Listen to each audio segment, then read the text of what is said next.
Hey, so today I am going to be interviewing Janessa, who used to be a vegan for many, many years. She'll tell you specifically in a moment for how long. I think it was either 5 or 6 years, if I remember correctly.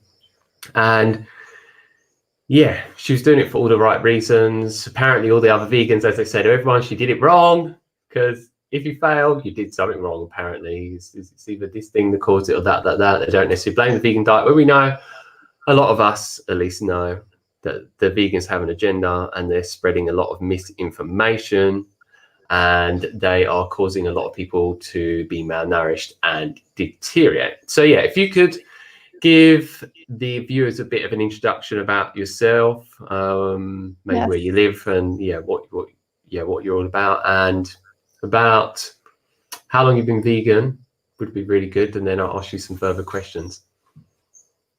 Sounds good. So, hello everyone.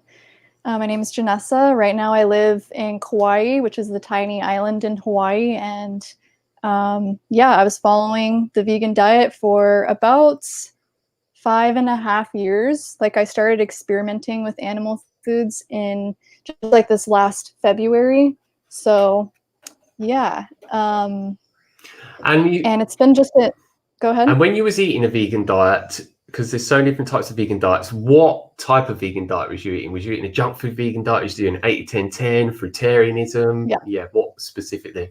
So for the first 2 years, I was doing raw till 4, like religiously. I had no oil, no salt, no processed foods, like very little. I rarely ate out, and so it was very much like sticking, like really strict about it. And soon after those 2 years, like initially, I felt really amazing. And then after that, I was starting to feel not so great. Was starting to have digestive issues, brain fog, like all of those symptoms that I initially got rid of, like started to come back.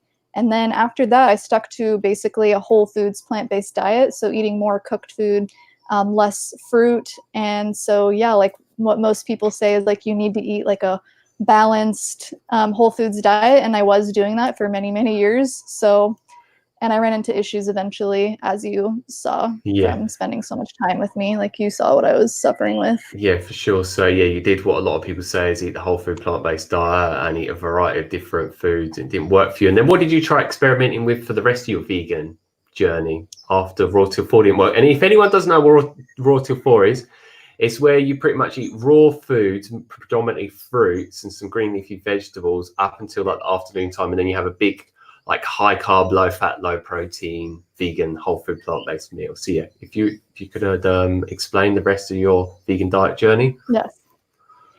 So then I started experimenting with intermittent fasting, and I did that for, I don't know, maybe like a year or so. And then I started experimenting with 1 meal a day, still eating like same types of food, but just experimenting with the fasting. And I saw massive improvements for a short period of time. It was just like a temporary thing. And then that's when, again, started running into issues.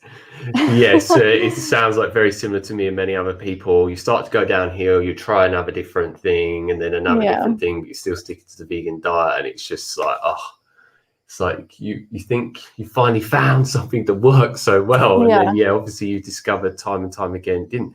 So what was all of the negative symptoms and issues that you run into as a whole that made you start switching back to animal-based foods? Well, I thought that I was feeling really, really good, but then I just started having these massive draws towards animal food, and again, I would just refrain from those desires, and just like mentally, I was just so stuck on sticking to a vegan diet lifestyle that I just wouldn't allow myself to try those foods. And I just kept pushing through what I was doing, and I just didn't really notice how bad I felt until coming back to animal foods and seeing just like the crazy massive difference that I felt. It was just absolutely insane. So it's like I was suffering with a lot of the issues, but it wasn't really in my awareness until I saw the difference of how I felt. Yeah, so then you had a relative point of view then, because you had something to compare it to. Yeah. And then the issues I was having basically on and off are energy levels, mental clarity and focus, and digestive issues. Those are like the main things. Yeah, so yeah, and I know from being around you, it's like 1 minute you feel good, 1 minute you don't, and it's Yeah, just like like so back so and up and forth. down. Yeah, it's just not like smooth sailing. It's just all No. over the show. And what made you stick to a vegan diet for longer than was actually healthy for you? Because I know so many people that want to go back to animal foods. A lot of people find it very difficult to make a switch, and it might be helpful for people that are vegan and not thriving, that are considering making a switch, but maybe mentally they find it too hard for one reason or another. So what was the reason for you?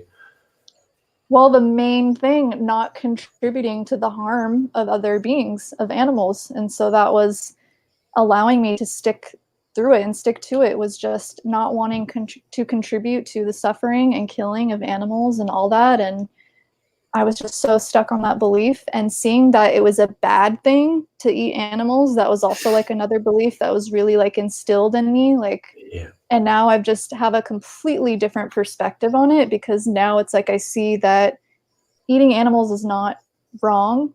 Maybe the way that it's produced in order for us to consume it, that part I don't agree with it. But yeah, I think that's just like the main thing, like not contributing to the suffering of other beings. Yeah, so yeah, which is really understandable. So how did you get your head around that to start actually eating animal foods? Because that seems to be one of the main issues for so many people to make the switch. It was for me, it's for my sister at the moment. Yeah. Well, I just started to put myself first and put my health first. And so when I had that concept in my mind, I just allowed myself to be more open to like trying other things. Like, if this is going to resolve all of my issues and I'm able to get sustainably sourced animal products, then I'm going to try it and see what happens. And so that's what kind of allowed me to let go of that like really narrow-minded belief system, is just putting Yeah. my health first. Yeah. So just being like very self-loving. And even though you went through that process, did you still find some challenges with making the Oh my switch? God. Especially, Yeah, it was, I went so back and forth. I'm like, oh God, I just feel like I'm doing like such a wrong thing and a bad thing. Like, I just don't want to do this, but it's almost like this really deep, like gut feeling that it's almost like my higher self saying like, you have to do this, you have to let go of that and try it. yeah, for sure. Yeah, it's a lot to get your head around. And what I'm going to recommend as well is I'm going to, at the end of this stream, put 2 links down below for videos that really help me overcome all of that programming around feeling really bad and then trying to think about switching back and forth and thinking, should I move here and have organic produce, live in the best place, and so forth. Like, yeah, it'd be helpful for people. It's helped me a lot. So when you finally decided to make the switch, what foods did you first start experimenting with? And was it a slow transition, or did you go Very fully slow. into it?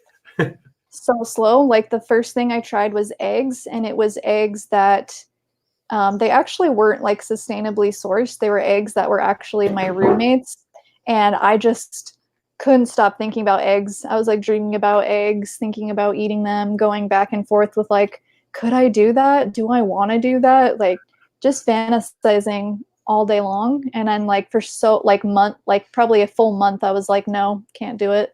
And then one day I was just like, yeah, I'm going to listen to that and try just like one egg that my roommate had. And they were local, but I don't know like the quality or how well the chickens were treated. But I came at the rationality of like, I'm not putting my dollar to it. And she said I could have it. So I'm going to try it and see what happens.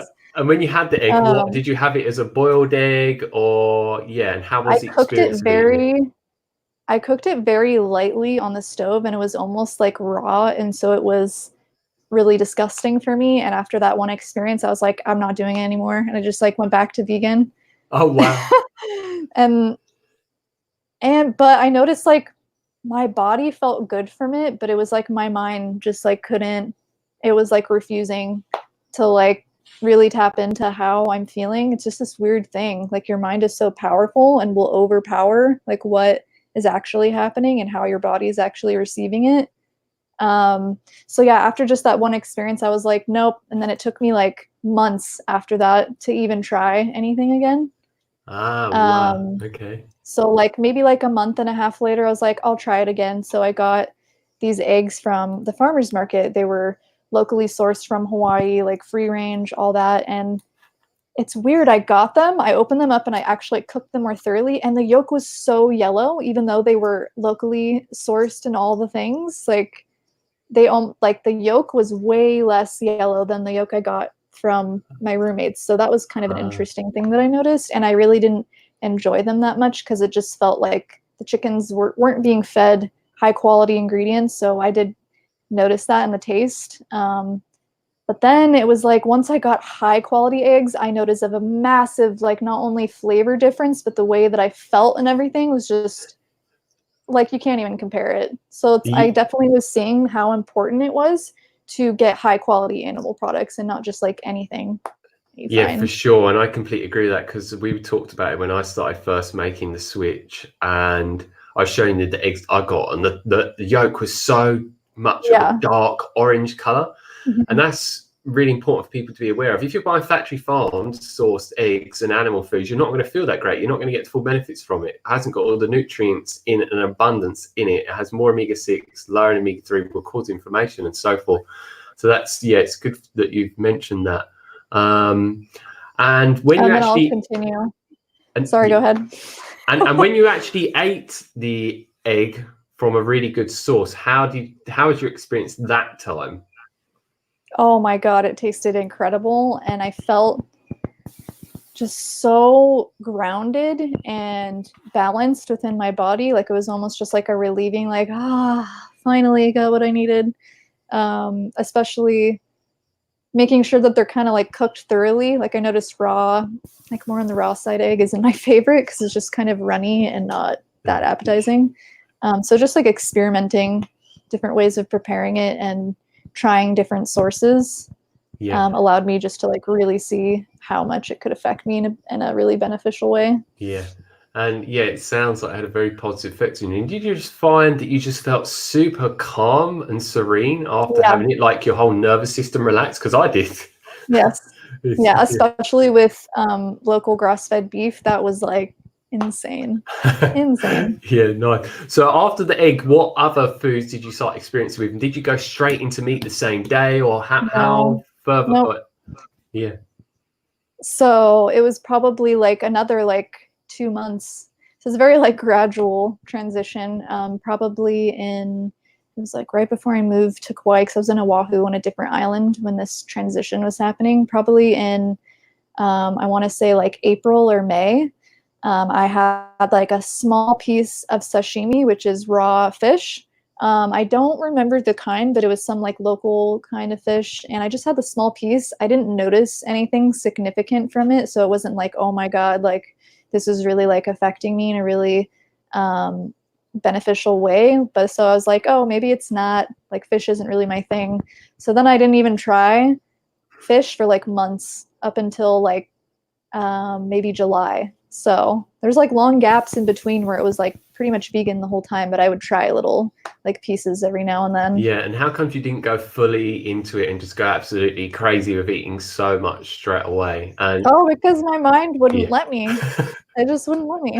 Yeah. Still was really stuck on the whole vegan thing, like really wanting to just stay with it. Yeah. So would you say through that process you was just taking it as slow as you could, whilst also reprogramming your mind and getting rid of a lot of our belief systems? Yes. And just seeing so many of my really close friends step away from it and noticing the benefits that they're experiencing, that also was like seeping into my consciousness and allowing me to be more open to trying it, I think made also a big impact on me. And it's like I had so many friends that have already let go of it for so long, but I still was kind of in this place of like not wanting to. So it was a struggle mentally. Yeah, for sure, without a doubt. And when did you finally get to the point where you sort of, you could say, massively shifted, where you started fully going into eating a lot more animal foods on a regular basis? What point did you have to get to get to there? I think one thing, I started eating animal foods, and said I started trying things, and we started talking about it.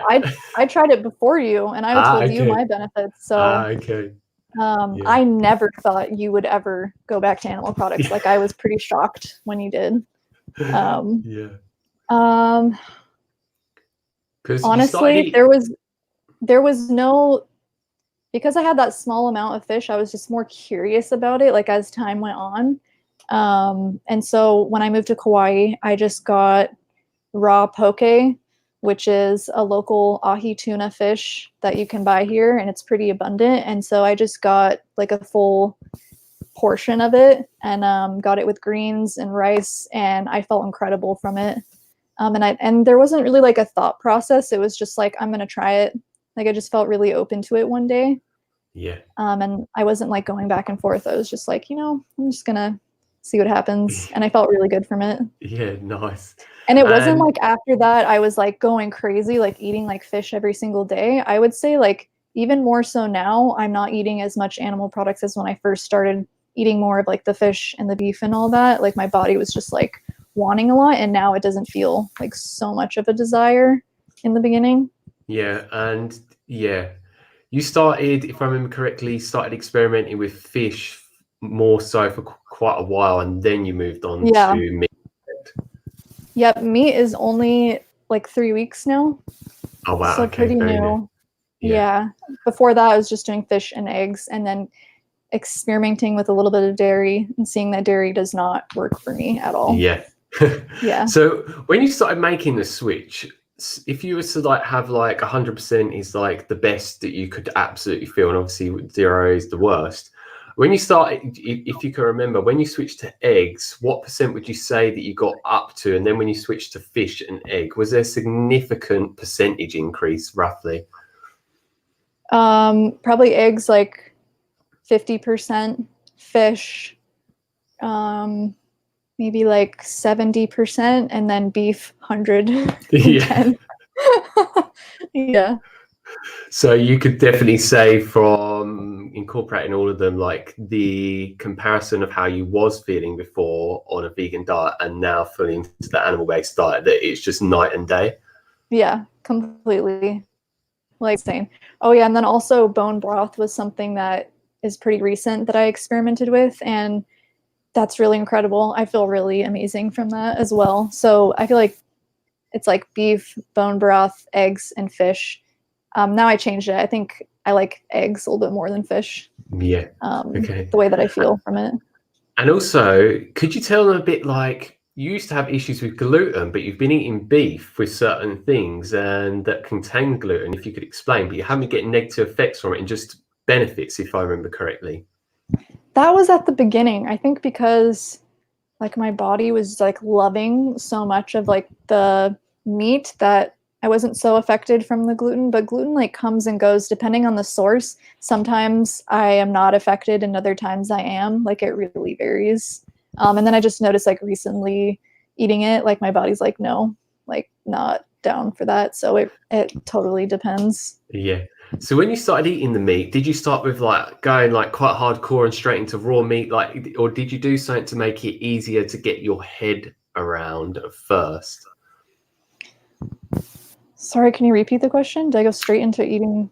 So when you decided you wanted to start eating meat, did you just fully go starting eating raw meat or cooked meat, like, or did you like meat on its own, or what type of way was you having your meat provided to you to make it easier for you? Because I know that I started with certain things to make it easier, and then it changed over time, like you're saying it did for you.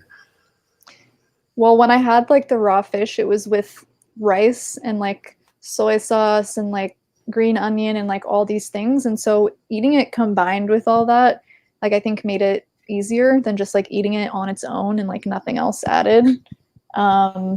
It was though, like eating the raw fish was a little bit weird at first, just because it's not cooked and it's really like, I don't know how to describe it. You know, it's like you're really eating it in its true form.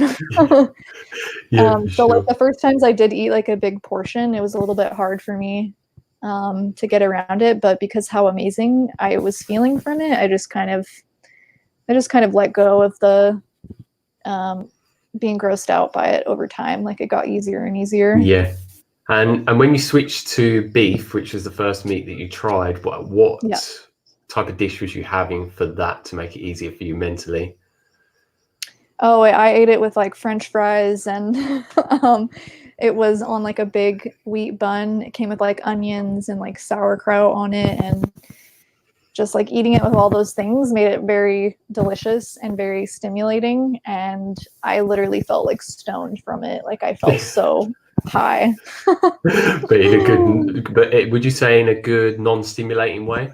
Yes, like I felt Yeah. so just relaxed and really satiated. And And yeah. if you had a vegan burger equivalent with all the fries and everything, how would you have felt compared to the beef burger? Like, did you feel just amazing from the beef burger with fries? And how did you used to feel from the vegan equivalent? Oh God, I feel like absolute shit from the vegan burger. Like I would feel like it just like sits there, and it's just like you feel so, I mean, I did feel like pretty full because it was like a big beef burger, but I just felt like it digested so much better than like the vegan burgers that I've had in the past. Yeah, which is Um, interesting. Yeah, but all these vegans say that red meat and animal foods take so long to digest and they give you gas and I know, bloating. I know. I definitely believed that for a long time. Yeah, I mean, and how? I did have that in my mind. Like when I was eating, I was like, "Oh God, pray that this digests," and it digested fine. It was Oh not an wow. issue. So yeah, no issues on like the vegan equivalent. That's very, very Yeah, interesting. I would say if Yeah. anything, like sometimes it's harder to digest those vegan burgers because a lot of times there's like tons of beans and like soy and oil, and it's like you don't really know like exactly what's in it, and so I would just get like so gassy and bloated and Yeah. not good. Yeah, so many anti-nutrients and so hard to digest, not designed for us whatsoever. So if you give people a rough idea of how long you've been roughly eating animal foods for, so they can just be aware of that. Sorry, the first time, like how long in general, like with Yeah, like everything? how long's the whole period of trying animal foods for so far?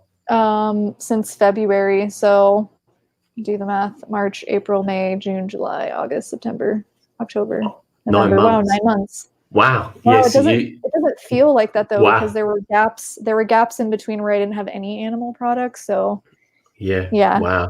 Yeah, so you're definitely slowly eased into it, which is good. So it could actually make it so you could actually do it. Some people try and go Yeah. like straight into it, like my sister with raw liver, and it was just too much Oh for God. Yeah. her.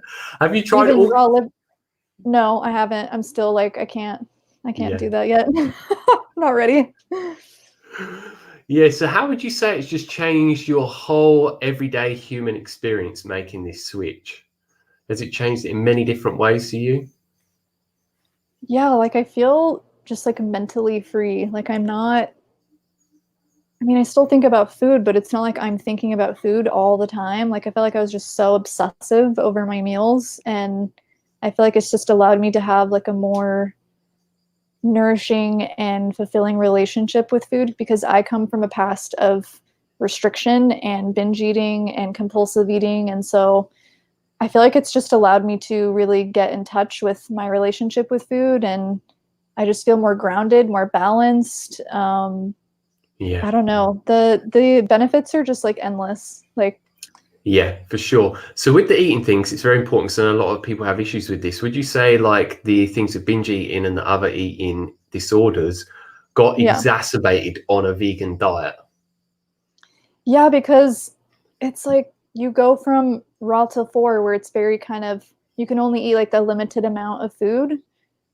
And it's like the vegan diet's already sometimes limiting in its own. And so moving from that just made my binging way worse. And then just this mentality of like, you can't have this, you can't have this is bad, this is wrong. That sort of mentality, I think, just made it way harder for me because of my past. I don't know if that Yeah. answers your question. Yeah, and when you started switching to animal foods, did you find that you were satiated for longer? You didn't have to eat as frequently, eat as much? Like, yeah, what was the Right. Yeah. difference? So that's another part of like feeling more satiated from animal products. Like I literally need such a small amount of food to feel satiated. Like I feel like that was a reason also why I was binging, is because I wasn't nutritionally satisfied. So I kept eating and eating and eating and then still feeling like not satisfied. And I was like, oh, well, maybe it's like my emotions, but yes, that's a part of it. But also like nutritionally, if your body's not getting the nutrients that it's needing from the food, then it's like, of course, you're just going to keep wanting more and more and eating and more. Yeah. Yeah. But surely people like Doing Rider and Freely that just say just eat unlimited amount of calories is the way to resolve that. You just weren't Oh eating my enough, God. surely. I ate so much and I got fat from it. So that's what will happen when you force feed yourself. Like I Yeah. gained probably 7 pounds, which isn't like a lot, but on my body frame, like I'm pretty small, it is a lot. Yeah. And like my arms, like looking back on photos, like my arms look so much bigger and like my face was like bigger. Like I was gaining weight. I had weight, or like more weight around my stomach area. Like I was just in the worst possible state, like worse than before I went vegan when I was doing the Raw Till 4. Yeah, and that seems to happen to a lot of people on the Raw Till 4 and the 30 bananas a day or the 8-10-10 diet for sure. Yeah, again, they say you're probably lying and you did it all wrong. You didn't eat enough still. You didn't exercise enough. You need to go and cycle up mountains all day long. I was exercising so much too. Like I was doing all of the things. Yeah. Yeah. Yeah, it's very good for people to hear about it, because I know so many girls have issues with this, also males as well. I did, definitely. So yeah, what would you say, or like the mental benefits that you've noticed as a whole leading up until where you are at now? Like how does your brain function in every way compared to when you were vegan? Well, I'm sure from spending time with me, like you would see how hard it was for me to like form thoughts and think about what I'm going to say. And so now like I don't have that issue. Like I feel like I just have such clear mental focus with what I'm speaking about. And I'm not like thinking about or fumbling with my words. It just comes out naturally. And I think that's just the biggest benefit that I've noticed, because I felt very self-conscious about that in the past. And so now that my brain is actually working properly, I feel very confident now, like speaking and talking and all of that. Yeah, and do you find it easier at all to focus upon a task for longer periods of time and without getting stressed out by things? Like it's harder to get stressed out. Have you noticed anything with that? It's definitely less. I would say like I definitely still get frustrated, but it's not as bad. And also, I've noticed with the EMF sensitivity, like I'm not as crazy sensitive as I was before, which I don't know why that is, but yeah, I can spend more time on electronics and not feel super drained or sensitive to them. Oh, wow. That's really good. I noticed that as well. What about your hair? Have you noticed any difference with your hair, your nails, your skin, anything externally? Well, I don't know. I wish I took more like better pictures, but I've noticed just from looking at myself in the mirror and from what other people have told me, like the circles around my eyes have definitely gotten better. And you've seen them before too. Like some days my eyes would be like so puffy or like sunken in. Like I look like I'm like 10 years older. And so I feel like they've definitely improved, not drastically, but I feel it'll only start to improve like the more that I continue eating the way that I'm eating. Yeah. And yeah, you said your energy levels, would you say overall you've had more energy levels, your energy levels are more stable, you're not having so many ups and downs with everything as well? Yeah, and before I would have to sleep like at least 10 hours to feel what I now saw was like somewhat energized. And now like I can sleep like a normal 7 to 8 hours and I feel great. Like I actually wake up with energy. I don't need stimulants, coffee and all that to get up in the morning. Like I just get up naturally with the sunrise and it's great. Like I love that I don't have to be like super stressed out and concerned about like getting like 10 hours every night. Or sometimes I would sleep even more, like 12 hours, and I would still feel tired waking up.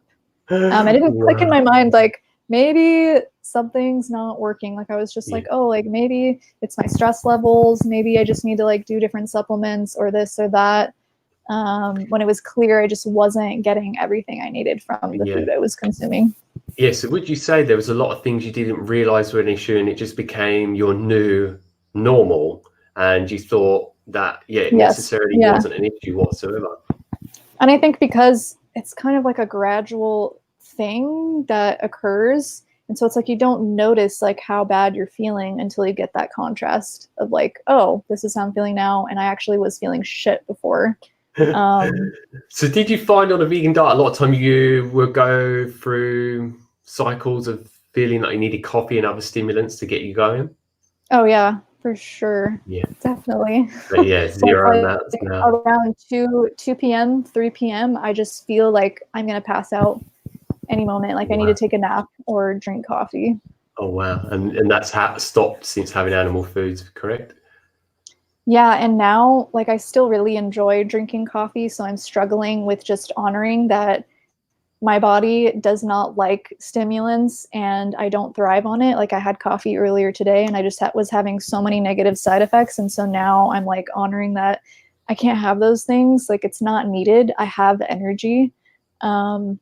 Yeah. Well, that's interesting. Yeah, you're just wanting it for taste. You're not wanting it because Yeah. you feel you need some fake energy. It's very like, yeah, it's very nourishing and like comforting to me, and I'm trying to just like incorporate other things that give me that same feeling. I don't need to drink coffee because my body just doesn't like it at all. Yeah.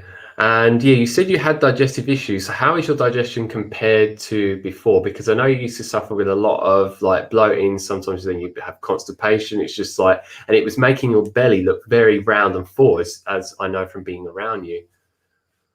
Yes, I feel that at first, actually, my digestion was really great. And then I started eating like very low carb and eating like a lot of fat and protein. And I felt like it started to slow down almost. And so now I'm kind of finding the balance like, okay, I need to eat like some carbohydrates because I'm seeing that it's actually improving with incorporating like some carbohydrates and not doing like super low carb and like a lot of more like a keto style. Like I feel like that doesn't really work for my body. Okay. So now I feel like currently it's at a really like healthy rate. Like I'm going like twice a day. And I noticed that my bowel movements aren't as big, but I feel like that's just because I'm not eating as much food. Like before, when I was consuming like so much, I felt like I was just having like really big bowel movements. And so in my head, I was like, oh, that's normal. Like to be pooping all the time, like 7 times a day. Yes, it sounds like you're having a healthy elimination and healthy bowel movements. And would you say, I don't know if you had this issue at all, but how is the smell of your bowel movements? Did they used to smell really bad when they come out on a vegan diet? And have you noticed any difference with that? I don't, be interesting to know. I don't really notice the difference. I feel like if I eat processed food, vegan diet or not, that's when I have odor. Yeah. Or when I've been like constipated for like a day or something, which hasn't happened. Yeah. And is there any other benefits that you've noticed since making the switch that you haven't talked about or shared in this video so far? Spiritually, has it affected you anyway, spiritually or emotionally? That would be quite interesting to know. I definitely feel like more connected in my yoga practice because I do yoga every single day, and it's almost like because a cow's energy is very like nurturing, motherly, and calm, and I feel like that energy is definitely transmuted in my body and how I flow in my yoga practice. Like I feel like I'm just more present and focused and in my body. And I think before, because I wasn't receiving all the nutrients I was needing, I was just feeling more of like in my head all the time and very airy and floaty and not grounded. So that really affected like my yoga practice because it's like I'm not in my body, like I'm in my head. And so yeah, that's kind of a big difference that I've noticed. Have you noticed any difference in your strength or stamina endurance when you do any form of exercise, or your stress levels? Is that any different, or your breathing or your heart rate or anything like that? You know, I haven't been working out like strength training as much, so it's hard for me to say, but I noticed just in my yoga practice, like I'm doing more, I guess, strenuous type of yoga than like more relaxing. So I'm doing like a vinyasa flow, which is a lot of like push-ups and stuff. And that is like so easy for me now and I don't have an issue, but it'd be interesting to see, because I do want to start doing more calisthenics and strength training to see how it would affect my body. I haven't really got to that level yet, but it's interesting. So do you think you'd ever go back to a vegan diet, or what's your thoughts on that? Never again. Why? But just because of how amazing I feel, like I don't think I would ever go back. But I've noticed at first I was consuming a lot of beef, like 5 times in 1 week. And so now that I've kind of had like so much in a small period of time, I'm noticing that my body doesn't want it as much. Like I feel like I'm even now, like I have some days where I'm vegan or vegetarian, like I'm just consuming eggs or ghee, and I feel great. And then the next day, maybe I'll have meat, but I'm not having meat every single day. And I think that's just a good balance for me personally. Yes. So would you say that you're just doing more intuitive eating because you're just way more in tune with your body now? Yeah, for sure. And with the foods that you're buying, animal based, are you buying the lowest quality ones, factory farmed? Like what? Yeah, just so people can be aware of what type. I'm purchasing 100% grass-fed, grass-finished beef that is grown and processed here on the island where I'm living in Kauai. So to be able to have access to that is very unique and like really amazing. And I think it would be very challenging for me if I wasn't living in an area like this to actually find high quality animal products. Like I'd probably have to buy it online or really like search for a high quality source. But here on the island, it's actually insane. Like how much local grass-fed beef you can find like anywhere, in any grocery store you can find it, which is really incredible. Even the gas station, she said. Even the gas station in the North Shore. And it's grass finished as well, from what you said before. And would you say with the other animal foods you're buying as well, you're buying it from the most ethical, clean sources possible, antibiotic free and so on? Yes, I try. Sometimes I'm in a spot where I can't get like the best quality eggs, and I'll buy eggs from the store that are from Hawaii, but they're not necessarily like the greatest source possible. But it's like when I can, like I will choose the better option. But yeah, being honest, like there were times where I haven't bought like the highest source of eggs.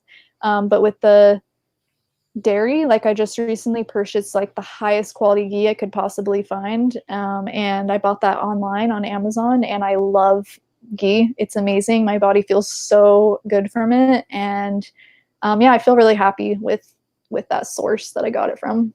Yeah, do you find you have any issues with ghee? Because you said you've had No, issues with dairy before. not at all. Ghee is like the one thing I feel really good from, and that's probably because it doesn't have lactose or casein in it. Yeah, whey as well, which is tolerable for a lot of people. So would you just say overall your whole experience has been a very positive, life-changing experience for you? And would you recommend it to other people that are not thriving on a vegan diet? 100%. And I would say like you don't have to be eating meat and animal products all of the time, like every single day, but just incorporate a little bit and see how you feel. Like I think being open-minded to that is the best thing that you can do for your health if you're not thriving with your current diet. Yeah, for sure. Not being in a box and just following a cult that is programming you with a lot of stuff that's just misinformation that affects a lot of people like myself and you in a negative way. Yeah.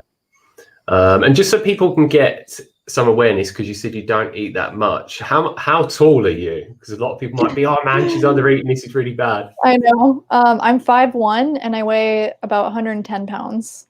Yeah. So yeah, just so people could get a clear picture on that, she's a very small, light female. So yeah, she doesn't need to have lots of food. And I know you used to be into intermittent fasting. Do you combine it with intermittent fasting or not?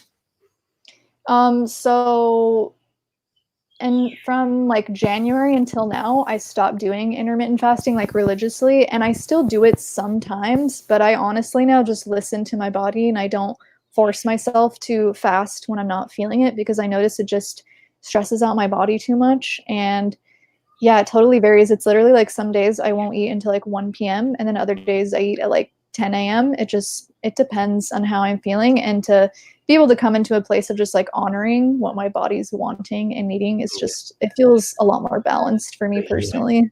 Yeah, that's really, really good. Yeah. And so many people need to be aware of this, because like so many people believe that like that you can't get benefits from eating animal foods, and a lot of people will say like people like us are lying. It's all a placebo effect. Would you say it's a placebo effect? Is it all in your mind, or is it actually giving you something you needed for so long that you've been lacking on a vegan diet? Yeah, because I did have thoughts at times where I was like, oh my God, this isn't going to digest. Like I'm going to feel shit. And then I felt amazing. So it's not placebo at all. Yeah. And did you find any difference with switching to animal foods, that you enjoyed the meals way more at all? Like, was it a really enjoyable experience for you? So enjoyable. Like, well, I want to say the raw fish At first was a little bit hard for me and a little bit strange, but eating cooked fish, oh my God, that was so satisfying. And then cooked beef. I haven't really tried chicken. I haven't really experimented with that, but hamburgers and cooked fish is like my absolute favorite. Yeah, It's that's so nice. good. Oh, and do you have to take any supplements now? And did you have to on the No. vegan diet? Oh my God, I took so many supplements. I mean, I literally followed all the advice that you told me with supplementations, and like I did feel initially good from them, but it's like you don't even know if your body's actually absorbing those nutrients. And so I just stopped taking them maybe like a few months ago. Yeah, And I nice. don't feel the need to even take them at all. Like I feel like it's a waste of money. Yeah, Like so if I would you can get a say source from like a whole food, why not do that instead of yeah, pay for supplements that are shipped from like across the world that have been sitting like in a factory. You don't know how long it's like stable life shelf. yeah, It's just yeah. yeah, doesn't Yeah, make it's sense. just process. It's like it's trying to fix a diet that is just a diet that's not good to be on.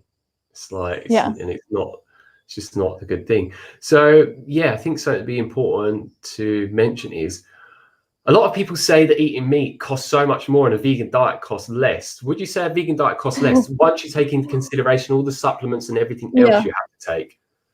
Oh my God. So I was spending so much money on nuts and seeds and importing them to make sure they were really high quality and also like the supplements and all that stuff. Like I was spending hundreds of dollars more per month and I don't spend that much on food currently. And it's just funny because people in Kauai are like, oh my God, the food is so expensive. But it's like if you get high quality food and you're not eating like a crap ton of fruit and plant foods and just incorporate a little bit of animal products, like you don't need to eat as much and you don't have to spend as much. Yes, Yeah, yeah, yes, it's a lot of lies that a lot of because vegans are when I saying. Yeah. eat, yeah, like when I eat meat in a meal, like I'm really not eating that much. Like I don't Yeah, need that much. Like I pretty much eat like the palm of my hand. That's like the amount of meat that I yeah, consume.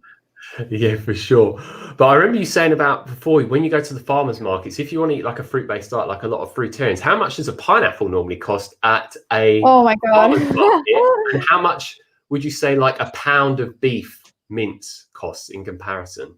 So most pineapples are at least $10 a pineapple, sometimes even more, depending on how big it is. Sometimes they'll be up to $15, which is just absolutely insane.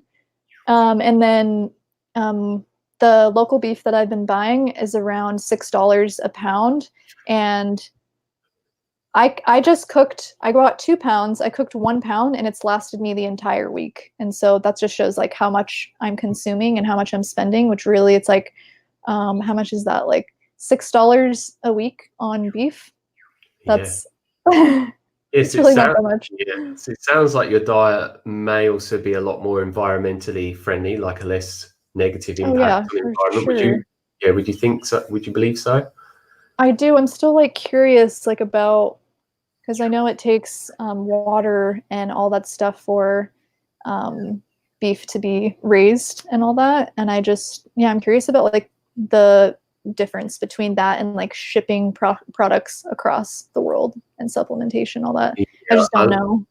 I'll send you an article on something I looked the other day, well, not to do with the water, but when you look at pasture raised cattle, like Yeah, cows, it actually has a net loss on greenhouse gas emissions. It actually doesn't create loads of greenhouse gases. Once you take interesting. into all these different things into considerations, this chart that works it all out, I have to send you it. So yeah, a lot of people say But that. what about like Cowspiracy? Like that whole documentary is Well, it's pretty about, much still based on like factory farmed sources. I don't believe factory farmed sources are good. What's your thoughts on that? of course, they're evil. Like I don't agree with that way of raising animals. Like it's just horrific. I Yeah, still don't and support it, and I don't think I would ever touch factory farm meat ever, yeah, unless you're in a situation where you had no unless other I choice. had to. Like, Yeah, yeah. yeah. And was there any people that you listened to, any resources that you studied to help you go through this process at all? Like, what advice would you give to other people that are considering making the switch, that have no clue about this diet and how to transition at all? Is there any advice you could give them? I would say just listen to your body. I know that's like pretty vague, but it's like our bodies are so intelligent, and we don't give our bodies the credit it deserves because it knows so innately like what we need. And so it's like if you have this like gut feeling of like being like attracted to a certain food, I would just listen to that and be open-minded to listening to that intuition. Because it's like for me, I didn't really do any research. I literally just like listened to the signals and Yeah. remained open to it. I haven't done really any research on it. Like I've just been kind of like watching your videos, and I feel like I learned so much just from that. And just hearing other vegans' experiences, I think also is very helpful just to see the benefits that other people are experiencing, because it's not like a coincidence. Like so many people are failing on the vegan diet, and There's a reason for it's it. like the evidence. Yeah, it's like the evidence and the experiences don't match up. So Yeah. And how would you say it's affected your social situation? Have you had certain people that got angry, annoyed at you? Have you lost certain friends or certain people you had intimate connections with? Like, what's your whole experience been like that? Because I know so many people a lot of time can hold on to the vegan diet and find it very difficult due to having so many vegans around them, thinking that they're going to be judged or criticized and so on. Well, I would say like the last maybe 2 or 3 years, maybe like 2 years, I've definitely have not been surrounded by so many vegans, and I've remained more open-minded to connecting with people outside of that, because for so long I was only surrounded by vegans and that's all that I knew. And so I think removing myself from those groups and just being like more open-minded to connecting with different types of people, I think that alone made it easier for me. But now because of that, like I'm just like my friends are more open-minded, and so they honestly don't mind that I'm eating animal products. And if anything, they're supportive. Like they want me to eat a diet that's going to nourish me and allow me to thrive. And if that means eating some animal products, like they support that. And I do have friends now that are vegan and are completely supportive. And then I also have non-vegan friends too that are like, hell yes, like do what makes you feel good. Yes, you've had a lot of supportive people around you. Yeah. I've never had one person that was non-supportive, but I did have one interaction that actually was a bit triggering for me, because I did feel slightly like a failure because I failed the vegan diet. Like I had one girl was like, "Oh, are you vegan?" Like I didn't know her; she's a stranger, and I was just like, "No, I recently like switched off of it." She's like, "Oh, why would you do that?" And then that kind of like it was like right when I started eating meat, and I was like, because I wasn't feeling good, and I just in that moment was just like wasn't confident in my decisions, and I was like second guessing myself. But now, because I'm fully in it and accepting of where I'm at, I've kind of let go like that self-judgment and allowing myself just to like be who I am and not be ashamed of it. Yeah, that's really good that you had that type of input from other people that was well received. And was you always someone in an intimate connection, or that you were seeing? I think if I remember correctly, that was vegan. Do I remember correctly or not?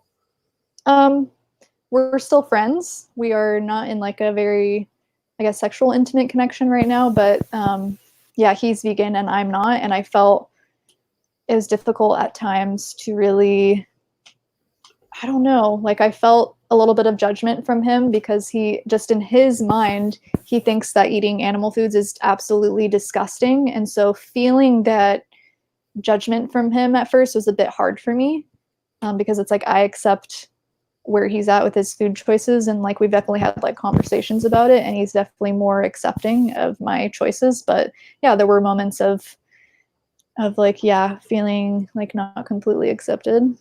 Yeah, for sure, without a doubt. Yeah, so what happened with that in the end? Did it sort of separate you a bit, or like your intimate connection, or what happened If around that? anything, like it brought us closer, because I was able to voice like, hey, I was feeling not completely okay with like what you said, or I just had all these feelings come up, like let's talk about this. And I feel like once I was more open about that and shared that, like he was like, oh wow, like yeah, I'm sorry that you're feeling that way, and I am just like appreciative of you sharing that and being like transparent with me. Yeah.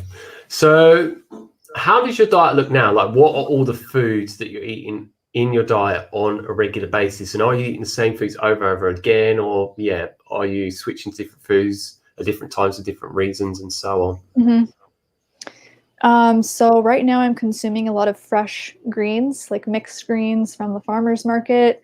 It's like a mix of like baby greens and like chard, and I consume like cruciferous vegetables like broccoli.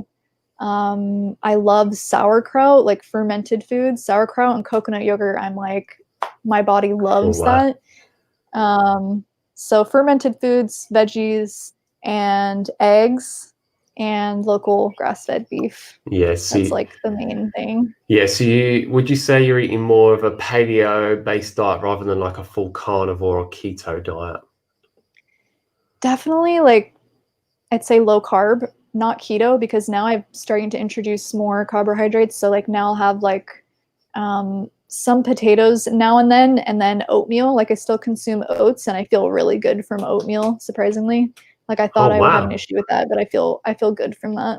Wow, that's and very I'm not, interesting. and sometimes I'll have rice, sometimes not. It just depends how I'm feeling, but I don't notice an issue. Like if I make the food myself, it's more so if I'm eating out somewhere or there's like added like oils or anything to it. It's a lot of fat with carbohydrate. That's when I notice like I have an issue. Okay, so if those two are put together, then you run into complications. So yeah, it seems that you're just being like very balanced with it. And would you say that you just listen to your body, and if the specific foods affects you, you would just discontinue consuming it or not? Yeah. Completely. Like I haven't been consuming that much fish lately just because poke, ahi tuna on the island, like it's very abundant and it's local, but it's very high in mercury, and consuming it all the time doesn't feel like quite right for me. So I have that occasionally, but it's not like a staple in my diet. Yeah, it's very interesting. So yeah, you're experimenting quite a few different things, and it's interesting that you're getting on with it. Would you say in the past, if you consumed oatmeal when vegan, that it would cause you issues or not? Well, I would put so many added things to it. Like it would be this mishmash of like nuts and seeds and nut butters and bananas and all of these other stuff. And now like I have it pretty plain. Like I'll have it just with like cinnamon, maybe a little bit of like ghee, and then like some blueberries, and like that's it. Like I try to keep it simple, but I think before I was just like adding like so many of these like complex ingredients. It's just like my body's doesn't want to digest that. Yeah, that's interesting. So like my favorite breakfast right now is to have oats with eggs, and with the eggs I'll add like green onion or like a little bit of vegetables, and like that is like the most satiating meal that I've been having lately. Oh wow, that's really interesting. And have you noticed any difference in your body composition at all or not? I feel like my body composition is exactly the same. Yeah. I thought that it would change, but I feel like in general currently I'm not exercising as much as I was like when you were like training me consistently. But yeah, I feel that coming, that I'm going to shift into doing more calisthenics. So I'm really curious as to see how my body will change. Yeah, and do you think there's anything else that you haven't shared today that would be important for anyone to hear, or just any like words of wisdom or like things that could maybe just help anyone else that's suffering on a vegan diet? Stop listening to vegan YouTubers that don't know what they're talking about. Like that's like the biggest thing, because I was brainwashed by so many of them, and just like the information they provide is based off of their own personal experience, and that necessarily isn't going to be like fact for every single person. And so just like being open-minded to other information, research, knowledge, I think is really important, and not to get so just like brainwashed by people. Like that's what it is.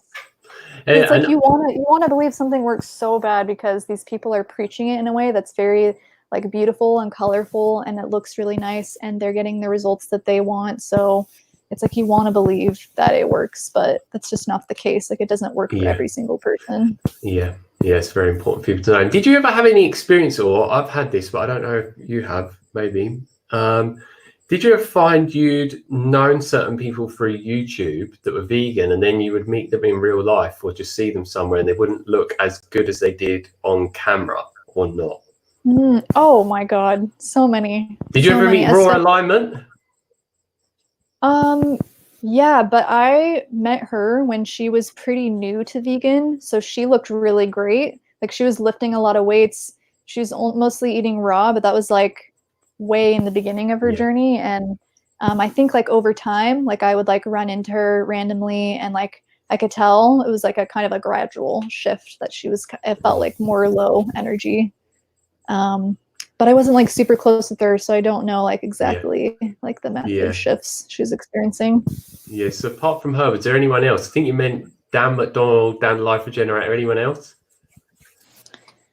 I mean, I was really involved with the Woodstock Fruit Festival, which, if you guys don't know, it's like a raw vegan festival. And so everyone consumes raw food the entire time. And man, so many people with health issues. Like, I feel like 90% of the people either were coming from eating disorders or were on this raw diet, couldn't stick with it, or were just having so many health issues. And the people that were like thriving on it for a long period of time, they just looked like the eyes, like I noticed like on all of them, the eyes, like they're all having like dark circles under their eyes or like more sunken in. And yeah, it was like very, very few people that actually like looked super healthy and fit, like maybe like a couple of people, handful of Yeah. people. And had you met a lot of vegans, like, so people can get a rough idea, like, had you been to a lot of vegan events and festivals and So so many, on? so many. I traveled to Southeast Asia like three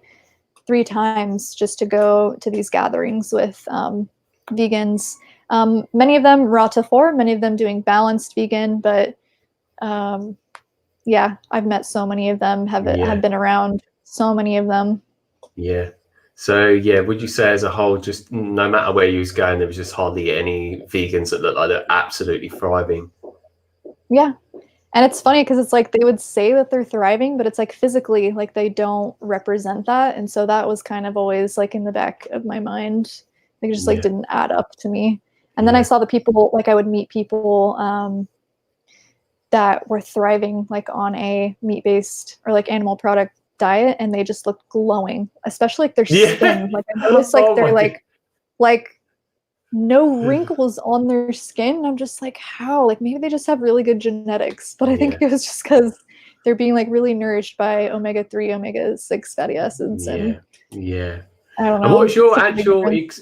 yeah, and what was your actual experience when you met me when I was thriving at my best? Was I someone that looked like I wasn't thriving at all? Yeah, what was your point of I mean, you view on that? looked like you were probably the healthiest vegan I've ever met, just because I mean, physically, you had so much strength. Like I saw you built so much muscle.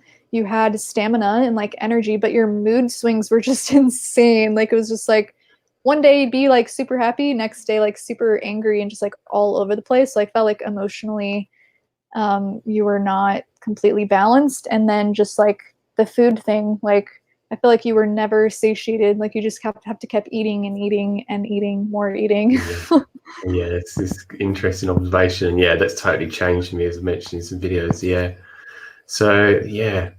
And And it's it's just so like, nice, like not eating like a crap ton of food. Like that's just not enjoyable, like at all to me. yeah. Like I have no desire to do that. Yeah. Yeah, it's very interesting. And something to be interesting to ask. Have you watched the Game Changers documentary at all? Have I you heard haven't. anything about I don't want to that? watch it because it's another program that's going to be in my mind if I watch it, and I just like don't I don't want to watch it. Yeah. And I already know like the information that they're going to say, so it's not needed for me. Like I Yeah. know what works for me, and that's all that Yeah. matters. But surely all the scientific evidence that's been provided by vegan doctors and vegan researchers and scientists disproves that the animal foods are not good for you and your experience is completely denied. This is what so many vegans say to Yeah. me. It's like, but they've got this scientific study and this bit of paper and that and that and that. And it's like, yeah, what do you say to people like that? Nutrition research is the most like biased information out there. Like you can find information that animal products are good, you can find information that it's bad. So it's really challenging to really find like research that is credible and that is the truth, because it's like there's so many variables that interfere with Yeah. nutrition facts. It's just hard. It's really difficult. Yeah. Yeah. So for you, it's just like, I guess, just again, listen to your own body. You're listening to your body. Like science can't disprove your experience at all. It's anecdotal, but it's working. Yeah. And it's like, if you're not feeling good for so long, like, why wouldn't you do something different? Like, that was the main thing that kind of clicked for me. It's like, I'm Yeah. doing the same thing and I'm like doing all these things, but not really taking into consideration that maybe it's like my diet that's not Yeah. working. Yeah. Yeah. It's very, very Because that interesting for never felt sure. like an option for me, because I really just wanted to stick to the vegan diet like so bad. Yeah. Like, it felt For a part sure. of me, like very ingrained into who I was. Like, I defined myself by being vegan.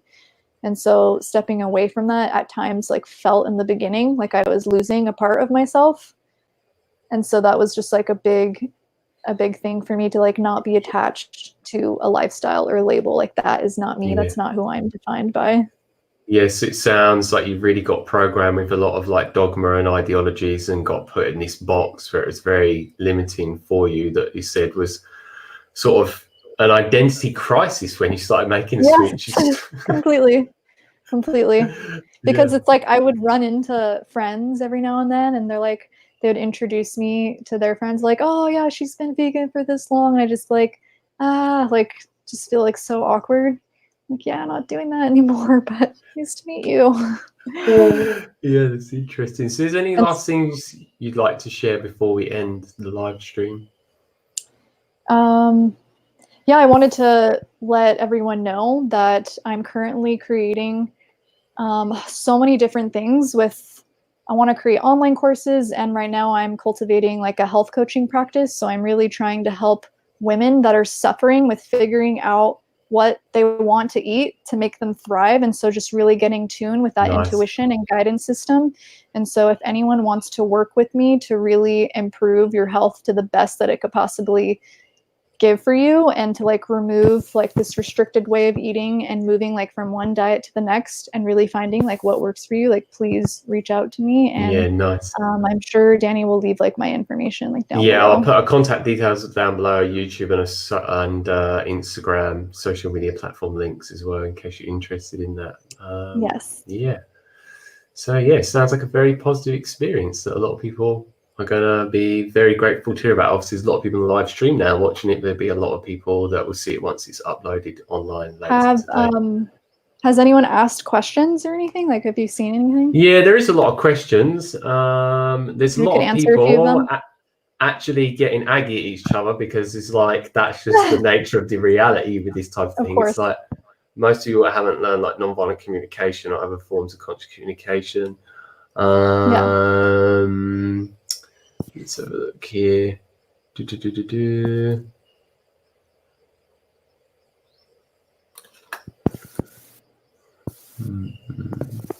Yeah, I always think it's fun to see all the comments people are saying. Yeah, a lot of people speaking about raw liver and fruitarianisms. And Someone. I think it's so like funny, like all these people saying like fasting and raw food and like all this stuff like is what created like the transition out of vegan, but it's like not that. Like, I was eating a balanced vegan diet for so long and I was taking all the supplements, and like I stopped intermittent fasting and I was literally doing like all of the things and it still didn't work. So that's just like such a blanket statement to make. Yeah. So would you find that you had to do way less things to feel as good since you made the switch Oh with the yeah. diet? Oh my God. Yes. Yeah. 100%. Yeah, it's very interesting. And would you say that you've seen so many amazing, strong fruitarians out there? What is your observation with God. people on that type of diet? I only know one. I know one person, and I feel like he's pretty fairly new to it, like maybe 4 years or so. But that's just the one. Yeah. Yeah. Yeah, it's very, very interesting for sure. What's his name? I feel like I want to look him up right now. I think his name's Ryan. Someone asked, would hair fall out on a long-term vegan diet? Well, what I would have to say, and that Janessa might have something to add, is I've noticed my hair is so much thicker. Like, it's insane. I've never noticed it so thick. It's crazy.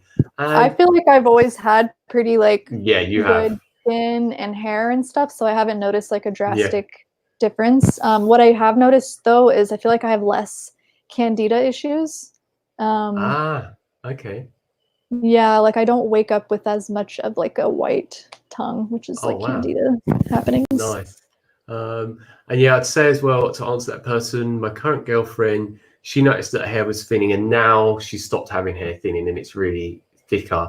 And Yeah, I never had that. so's my sister Lucy, who hadn't eaten meat for about 20 years. Wait, Lucy? Yeah, Lucy hadn't eaten meat for around 20 years. Oh my God. And now my sister Lucy is eating all types of animal foods. My other sister's about to get on it because she's not thriving. It looks like most of my vegan family are going to switch to a meat-based diet, mofos. Vegans, eat your hearts out. Oh my God. Yeah, they're going to love that. Yeah, it's so difficult, like you said, for so many people, like you said, from your own experience, to just get your head around eating it. Like, that's what I noticed as well. It's just like, yeah, man, you feel so bad about it because of the animals, but it's like, would you say that it's more violent to yourself to eat a diet that is destroying yourself than 100%? Yeah. It's where did she live for $10 pineapple? She lives in a part of Hawaii called, what is it? Kauai. Yeah. Which is, yeah, it's definitely a high price. It's probably like the highest price island to be on, but not for animal foods though. Yeah, it's like, depending on like what kind, like beef is definitely cheaper than the other cuts of meat, which I haven't tried yet because I feel like I don't know how to cook them still. So I'm like, I haven't tried those. Yeah. Someone has shared their own personal biased opinion. You need to fast and go full-blown meat. That is a problem. Well, she didn't have a problem with switching to animal foods. Like, at least with eating it wasn't affecting her negatively. It was just like, no. Yeah. It's just like the emotional aspect of it. Yeah. And I think a lot of people that eat animal foods cannot be very understanding, compassionate about that. Yeah, and like for me, I don't have any desire to go to carnivore or eat just meat-based diet. Like, I enjoy plant foods still. Like, they still make me feel good, and so I'm going to continue to do that. Like, there's a lot of people that are like, you have to do it this way, you have to do it that way, and it's like, no, like, I don't want to, and I'm not going to. Yeah. Well, if you felt that you had to do it, would you do it? That's the question. Oh yeah, yeah. I mean, if I had to, I would, but it's not the case right now. Yeah. Or someone says I like French fries and Heinz ketchup with meatloaf. Oh, interesting combination. A lot of people like that, I think. Oh wow, Dahlia Shine said, thanks. It was so weird at first and I cried, but now I know I need to eat it to live. Yeah. So many poor people suffering. Yeah, it's not good. I honestly think like watching factory farming like documentaries like really like affects your psyche. Yeah. With it, and I think that makes it harder for people to consume animal products again. Yeah, I did a lot of research into like pasture-raised animals, and you just look at it and it's not horrific. And like the way that I view it might be helpful for people is that if it was in a natural environment, at times we would eat animals, and having pasture-raised animals outside free roaming, it's a similar type of thing. It's the best way that you can do it. It's like the most highest, like it's the most ethical source, high welfare source. What's your thoughts on that? Yeah.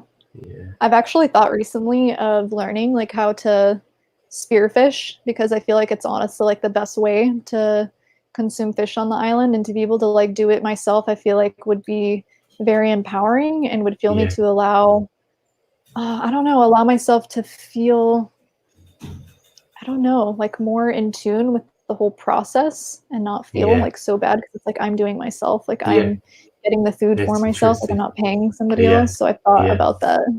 So I saw someone recently, I was like swimming in the water and I saw some guy like spearfishing and like swimming next to me, and I was like, oh wow. You're fascinated by it, not freaked out by it anymore. Yeah, no. That's the best way to do it. Yeah, Kinjo51 said beef cattle consumes more green water from rain. So that's interesting. That would make sense to me. Well, that would make sense to me because they're actually outdoors rather than in a factory. Oh. For sure. So it would be it's not going to be as detrimental.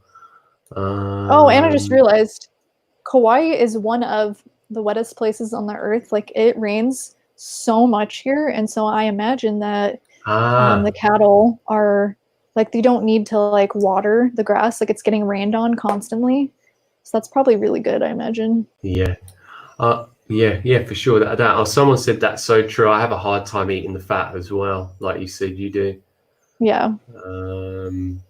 Someone else said here, I leave oatmeal with water in the fridge for about a week and have no issues, but after about a day or two of having consistently, I'll get a lot of farts, very painful.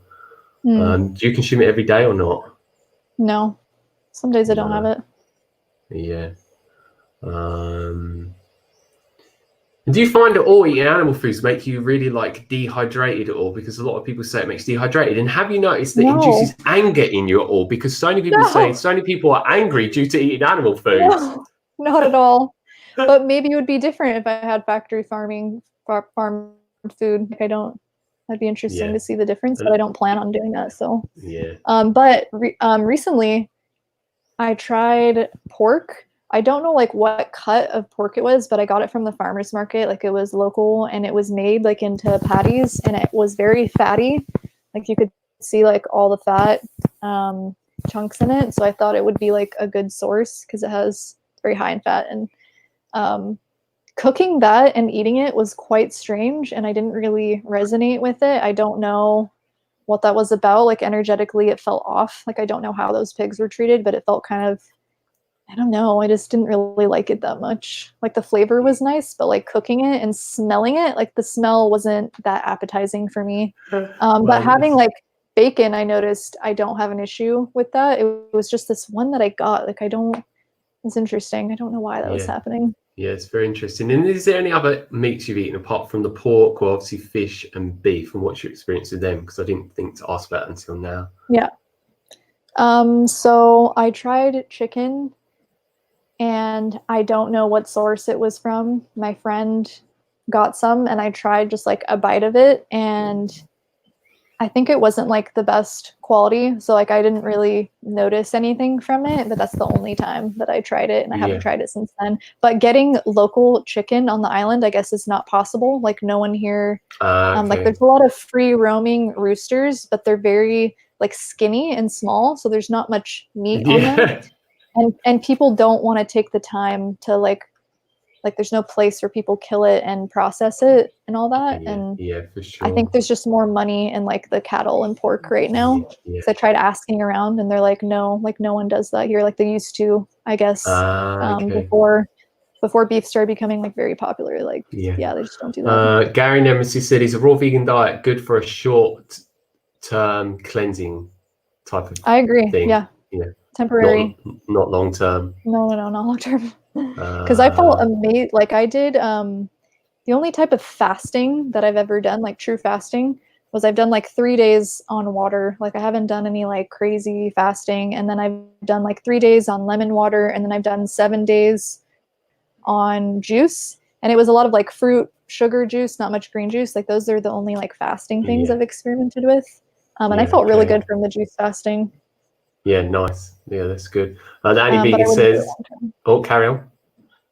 I wouldn't do it long term, more than that. The anti-vegan says, haha, vegans are obsessed with bowel movements. Well, I think you are when you've got so much digestive issues going on. Yeah, totally.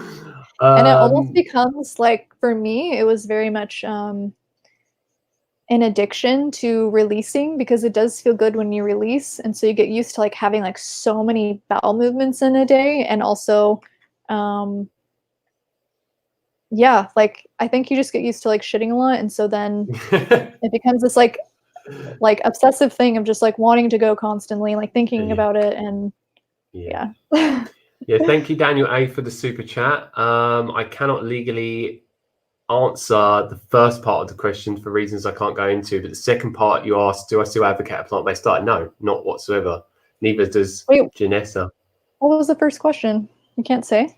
No, I'm not allowed to for legal reasons. Interesting. Okay. But yeah, we definitely both don't promote the plant-based diet. Would you say so? I think if it's like a temporary thing, like say you're coming like off of like shit processed foods, like maybe like a short time, but then eventually, I don't know, like long term, I just have never seen it work for anyone. So Yeah. And it's like, Sure. it's so funny to me because you see these like doctors, like the plant-based doctors, they don't look healthy at all. Like Dr. Oh McGregor my looks like God. he's a skeleton. He's like dying. And He's it's like like, Jack Skeleton. it's like, really, you're taking advice from somebody like that? Like, no, Yeah, it doesn't no. make any sense. Yeah, yeah. It's And same with interesting. like Freely. Freely is like, she has so many wrinkles on her face. Like, it's like so Ah, bad. So yeah, bad. yeah. And she would say you were never vegan.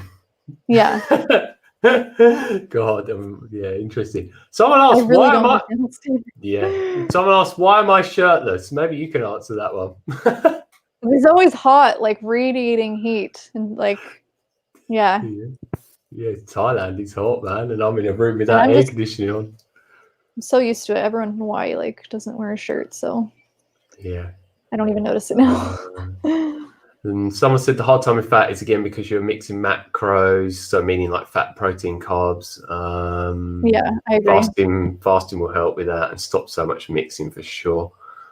I don't think I think about it too much. Just eat and get over your orthorexia first. Well, that's exactly what she's done. She doesn't have an obsession over food in an unhealthy way anymore because she's getting what she needs from it. Yeah. Yeah.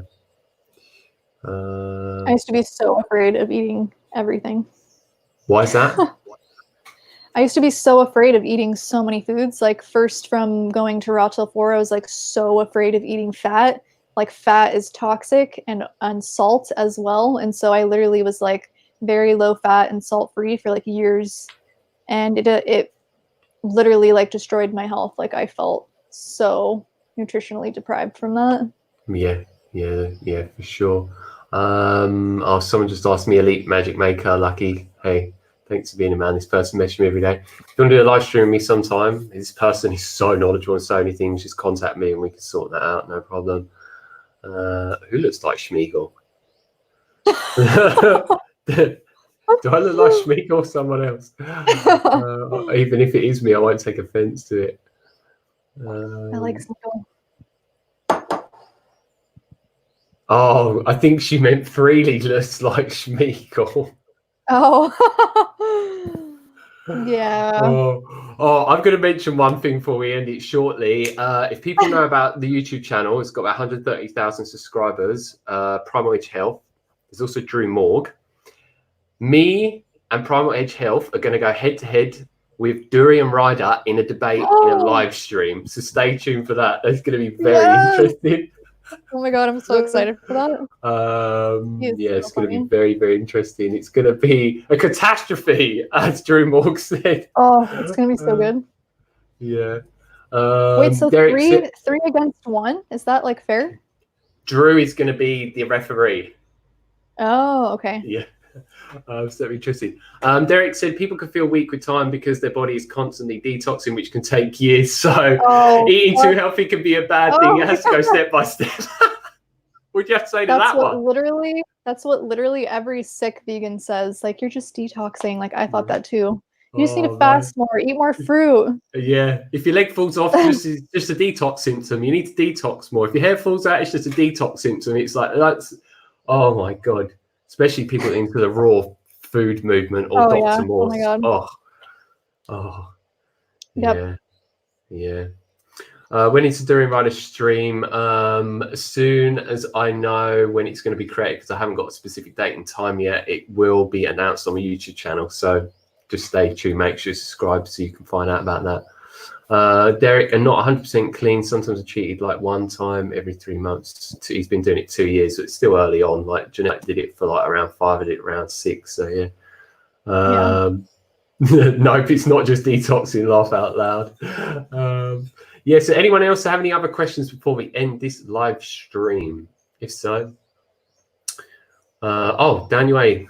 He did a super chat again. Do you think fruits are toxic and full of sugar? Well, you can't put the sugar naturally occurring in fruit in the same category as white sugar. But what's your thoughts on that?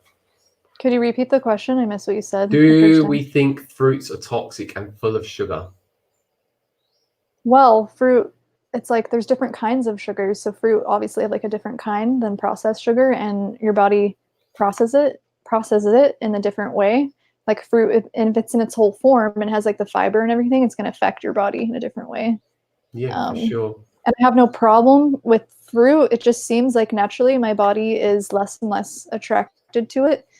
Like I've been trying to eat like bananas every now and then, and like I have a very negative reaction from it. And so now like the only fruit that I'm consuming is berries, which are not local, which I wish I could have access to, but I feel really amazing from those. And that's like I don't know, like pretty much the very limited amount of imported food that I'm consuming is like berries, like very small amounts. I would say, and what I'd have to add on to that is I don't think fruit's toxic. And yeah, I don't either. Yeah, like you said, it's not processed sugar at all. And it's like what I'd say is some people eat fruit, they feel good from it. Some people don't. So what might be bad for her or me or you could be completely different. Listen to your body. I'd always say fruits, like eat it earlier in the day if you're going to eat cooked food. Don't combine it with other things. That can then cause loads of issues, especially with cooked food, meats and so on. I definitely wouldn't necessarily recommend that. A lot of people say in this movement that it's really bad, but he said that me too, but the reaction is due to a bad microbiome. If someone has like really good gut microbiome, and digestion, I don't think there's any issues with it, especially if it's local stuff. Like for me, I'm eating local, organic, in-season stuff only earlier in the day, small amounts, not every day, and it feels fine, but and it's too pricey for me to even buy local fruit sometimes. It's like I'm not you pay so much more for such little amount of calories. It doesn't really make sense, and less nutrition. It doesn't make any sense at all. Oh, I'm getting really good lemons. That's like the one thing I really enjoy. Ginger and turmeric and lemons. Those are like very abundant here. Let me imagine it. Let me just send a message to one of these people in it.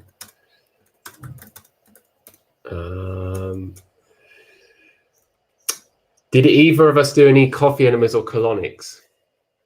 Yes, lots of them. Which one specifically? Both of them or one of them?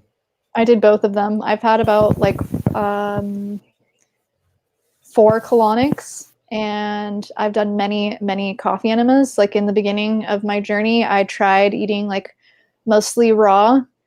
I was doing raw till 4, and there was like a short period of time where I tried eating mostly fruit, and I was doing like 4 coffee enemas a day, and this went on for like a couple months, and that was just like to the extreme. Like I was brainwashed by somebody.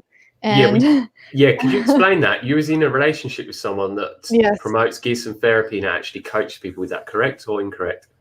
So I was in a relationship with somebody that was trained in the Gerson therapy, had been working with people that were very, very sick, and he helped them get back to health, and also like prolonging their life just like a little bit longer. Like these people were like about to die. And so the Gerson therapy is like very heavily in raw food, but the way that he did it was not completely raw. Like he would still incorporate some cooked food. But he himself was like mostly raw and really believed in like mostly eating fruit.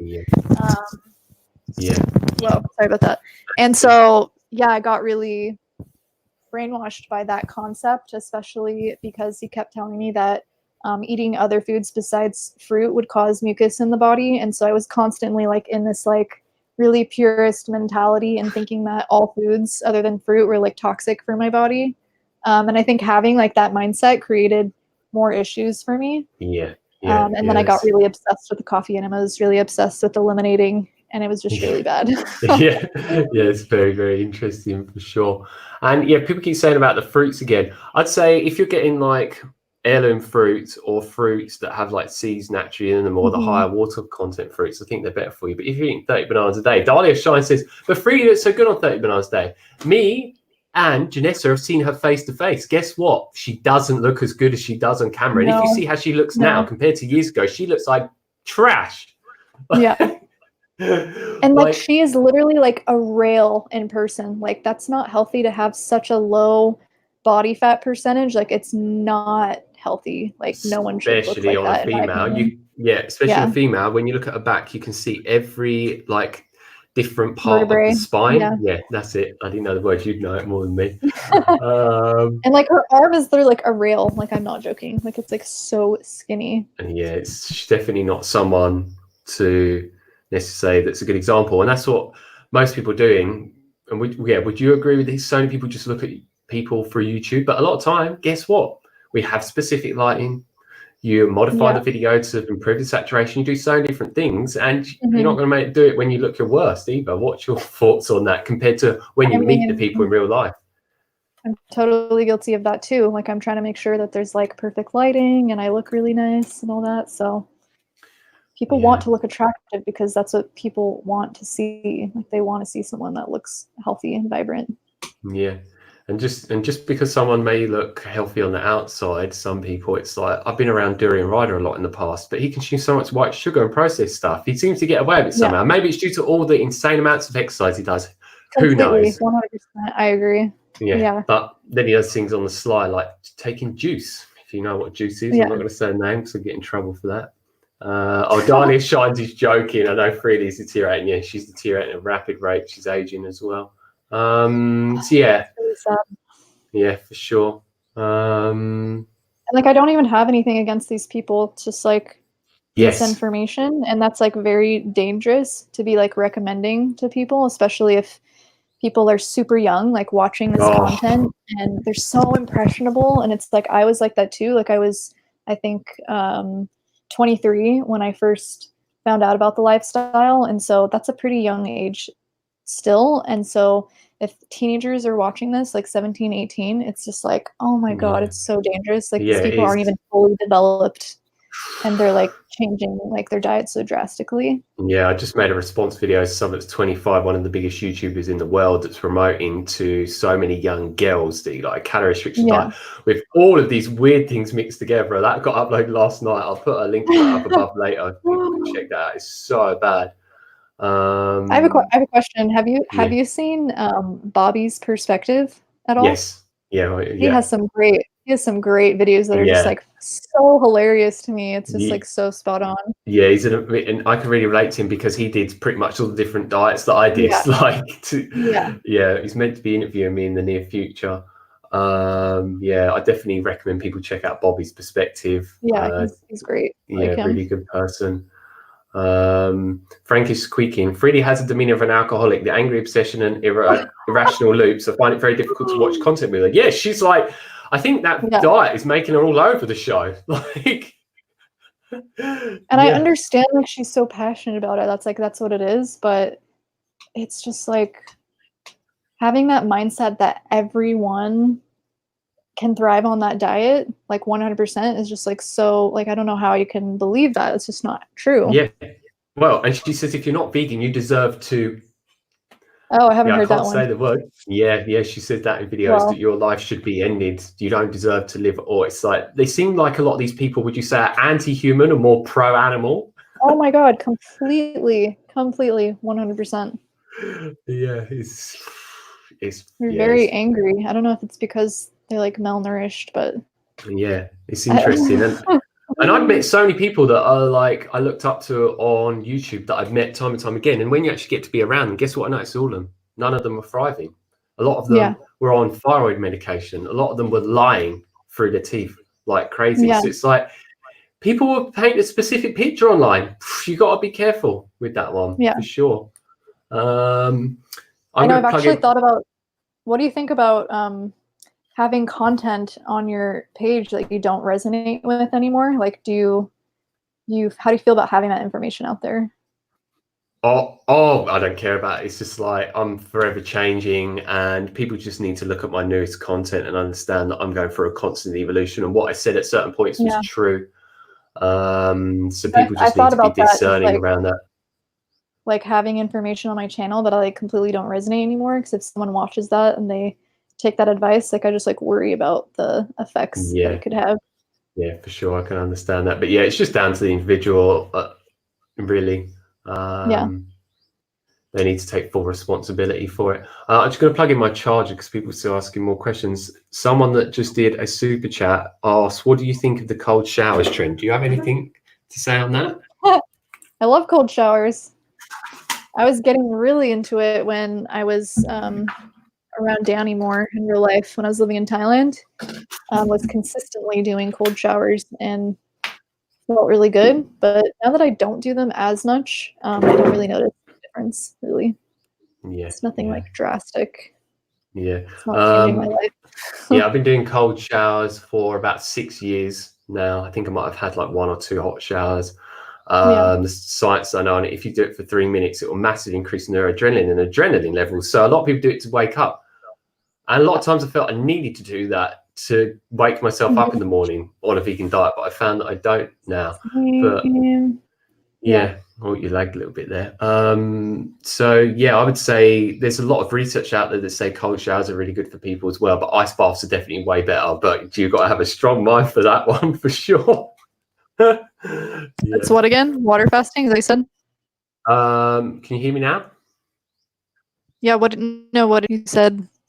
Ice baths, but they're mentally tough for a lot of people to do, like without a doubt. I'm okay. I don't want to do that. Yeah, Wim Hof style. I mean, I like cold plunges, like a cold water tub, but not ice. Yeah. Yeah, I went to a place not long ago in Singapore, like the most highest end, highest costing spa ever. And they had a rain shower that was ice cold water. Oh my God, that is one of the best experiences ever with cold water. Yeah. Oh, wow. Yeah, Frank is squeaking. I agree with you. I think that Freddie's all over the place with her anger and emotions because she's got a fatty liver going on, for sure, without a doubt. Yeah. Like, the liver is massively linked to anger, for sure. Elite Magic Maker said he loves cold showers. Isn't dangerous to be cold. Yeah, a lot of people don't like cold showers because it pushes you out of your comfort zone, but it can be good to improve your self-discipline and your mental strength. I would say on that. I'm so used to it now. Like, it doesn't bother me. Like, I just accept the uncomfortability. Yeah. Danny, I can't send you super chat to you and Primal Edge Tristan either. Oh wow, seems like your country's a block. Get the hell out of Thailand. Oh man, that sucks. Well, if anyone can't make a super chat, let me just see here. What's a super chat? So they donate. If people can't do super chat and you want to do some sort of donation, you can do it via that link that I've just given you below. Please debate with Durham Rider, Life Generator, and John Roche. Yeah, I don't think we can get with them together, but that would be amazing. Yeah. Oh wow, and I've seen Dan like a lot on the island, and like, I don't know, he looks pretty good, but he still kind of looks like frail. Like, he doesn't look like super fit. Yeah, or like has a lot of like muscle tone. Like, he's pretty skinny. Yeah, because you've been around him quite a few times, correct? Yeah, I see him a lot. It's a small island. Someone asked, are you going to add new content to your YouTube channel? Where are you at with that one? There's so many like other focuses that I have in my life right now that I haven't felt super inspired to do YouTube, but now that these big shifts have happened in my life and I feel like I could help a lot of people, like that inspires me to make more content. And also like with my online business, like I know it's just like helpful to be able to teach what share what I'm all about. So without a doubt. I do want to make more content soon. I just I'm becoming more in a place of doing that now. Yeah, for sure. Yeah. Any last questions, people? And yeah, if one person didn't hear, I'm going to be debating with Durham Rider because someone just asked about debating with Durham Rider. That will be happening soon. Stay tuned for that. Thank you for the super chat. Frankie's Queekin, if you have any questions you'd like me to answer, I've answered all of yours so far, but I'm willing to answer any more that you have. I work in the medical industry, so I know plenty of alcoholics. I just thought about Freddie. She seems starved to me. Yeah, nutritionally starved for sure. Oh yeah, all that from she consumes a lot of food though. Like, if you see like her videos and stuff, it's just like, but it's so high carb, low fat. It's like, what? No. Yeah, it looks like she's lacking so many essential fatty acids to actually have optimal hormone production and function optimally. And yeah, it's like so many people like you and me thought that when we're feeling our best on a vegan diet, that was the most highest level of health possible. But like you said, once you switch, you notice that no, where I'm at now is like the highest level possible, because it's all relative, and you didn't know until you tried it. And so many of the vegans that haven't tried it will say, well, it's a placebo, or it's just all in your head, or it's not really happening, and these animal foods can't give you the benefits yet they haven't tried it. Yeah. It's like how can you know? Yeah. I want to see Alahar's channel super chat is working nice. I'm glad it's working. Yeah, there will be links down below for all of our social media platforms at the end. What is your connection with Life Regenerator, Dan? Well, she's not in an intimate connection. Just could you explain how you met Life Regenerator and how I just have seen him around. Like, I haven't had like a full-on interaction with him, but it's a very small island where I live, and you see the same people everywhere that you go, like farmers markets, grocery stores.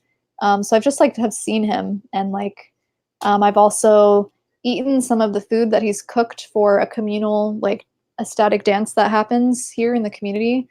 So yeah, I've tasted some of the food that he's made, and oh man, it was pretty disgusting. That's so funny. But not every time. Like sometimes I've had the food and it's been great, but one time I tried it and it was pretty awful. Yeah. Did you ever try his diet or anything like that? Or I have tried in the past to like eat a more high fat raw vegan, and like every time like I don't feel satisfied at all from it. Yeah. Like when I eat food, I'm just like craving something else, and I'm like, do I have like emotional eating problems? Like I don't know. Yeah, it's like a mind trip. Yeah. Did you find that a lot of time you found that when you've been binge eating, it's just like you had certain addictions, or you just had certain issues going on that you needed to resolve with inner work? That, yeah, for sure. Like that was there, but then a lot of times I feel like it was just because I wasn't eating the right food and I wasn't being satisfied from the foods I was eating. Yeah, for sure. Well, the logic is just that we are obviously frugivores and fruit is digested the fastest way. Well, something I've noticed is when I have like a blue steak, when it's rare, it leaves my stomach in about an hour. Like it doesn't seem to take a very long time with eating meat. Unlike a lot of people say, it will take up to 56 hours to digest red meat. That's not my experience. Is that your experience? No. No, definitely not. I think it's when sometimes when I would eat like just fruit, like I would get constipated. So that it's not the easiest to digest for you. Especially like the bananas. Oh yeah, for sure. He seems like he's getting weaker, Dan McDonald. Yeah, for sure. Becoming more deficient over time, I'd say. Someone asked, how do people make money on the islands in Hawaii? Oh, a lot of people work on farms. Like people do work trade. So they work in exchange for having a place to live, or they're in the hospitality industry. So work at hotels or restaurants, or like spas. Like I work at a few spas. So that's how I'm able to make a living. Or people work remotely, which is like kind of rare, but some people do it. What do you do at the spa? Because obviously there's many different jobs you could do at the spa. Oh, I'm a licensed massage therapist. So yeah, I give massage to mostly tourists. Yeah. Or there's a lot of retired people here that are just like hanging out. Yeah. And a lot of digital nomad people and YouTubers and stuff like that as well. Yeah. You know, I haven't met too many of those, but I'm sure they exist. Like there's probably some people that work remotely. Yeah, Tim Sheaf was there recently with Raw Alignment. They're being interviewed for a counteractive film against game changers that they've been interviewed for. And I'm going to be featured in it as well, which will be quite interesting. They're going aping the thing about fruit now. There's certain people that say certain things. Yeah, I definitely felt way better like not consuming a lot of fruit. That was like a big thing for me at first. Yeah. Did you find that it would cause a lot of fermentation for you? Oh my God, yes. So much. Yeah. Like every time I went to the Woodstock Fruit Festival 3 times, and I consumed only raw food the whole time, and it was the worst I ever felt. Oh, like wow. on my vegan journey. Like I felt so awful.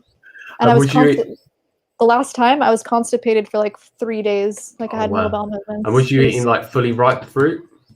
Yep. Yep. So you're Fully doing it ripe correctly. fruit. Yeah. Yeah. A lot of time mono meals or not? Sometimes, but Yeah. I was mixing everything together and Yeah. was having like a bunch of greens and salads and have like durian after. So yeah. Sprite is healthy. Someone's been joking there. Nick Monberg, if you eat raw meat and it's passing quickly, then it is your digestive damage. This is another reason why it's best to drop all the fruits, veg, do basic meat only 6 months and try to get back in. Well, for me and her, it's not passing like too fast at all. It's like an optimal rate, and it comes out like a really healthy bowel movement for us. So yeah, it's not any issues. And I'm pretty much eating like mostly meat on its own, and it's absolutely fine. I'm not eating that much. So good. Finally, my bowel movements I smell all the time, and I've not got these gut issues that went on for the last 3 months. It's very, very interesting for sure. Do you think you'd ever try a lot of raw meat, or just try any raw meat at all? Right now, no. I have no desire. Yeah. Like I eat the raw fish, and that's like good for me. Like I'm fine. It's good that you said, like I mentioned that. I'll mention it again. It lists your body, because there's so many people that what they do is they go from a dogmatic, idealistic vegan diet, and they can be,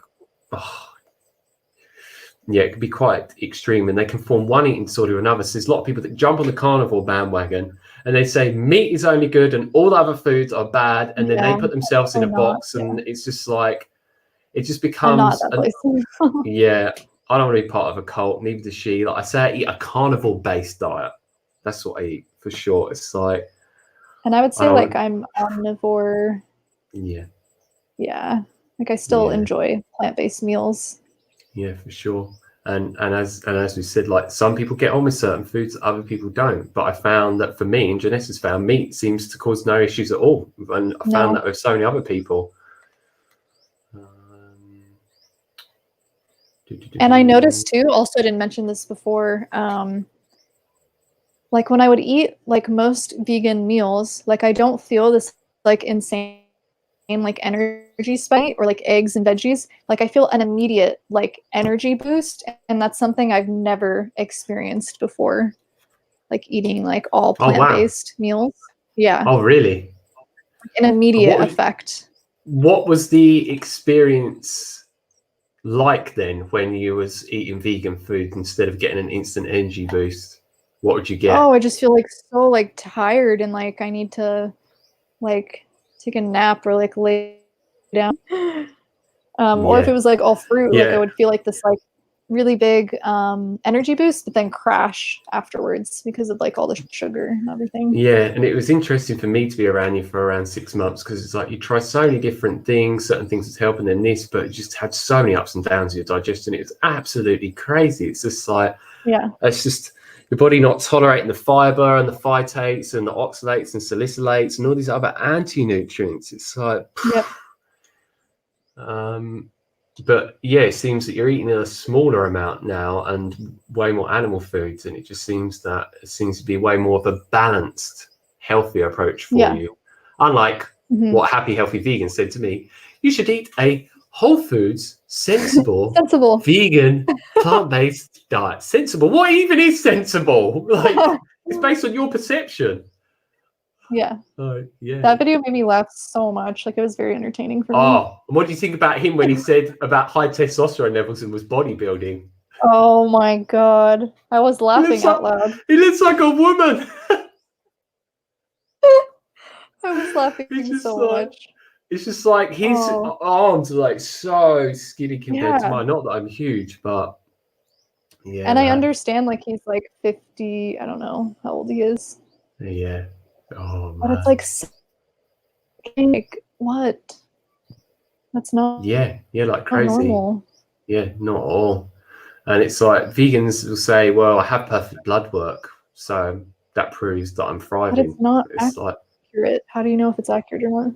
Yeah, and for many things you can't test for at all. So it's like, and many people don't get the full blood work done where they get every hormone checked, every thyroid hormone checked, like all these different things. It's just like, again, people say like, oh, look, it's working for me. My blood work says that I'm thriving. I feel like I'm thriving. So because it works for me, it must work for everyone else. It's like, doesn't mean crap.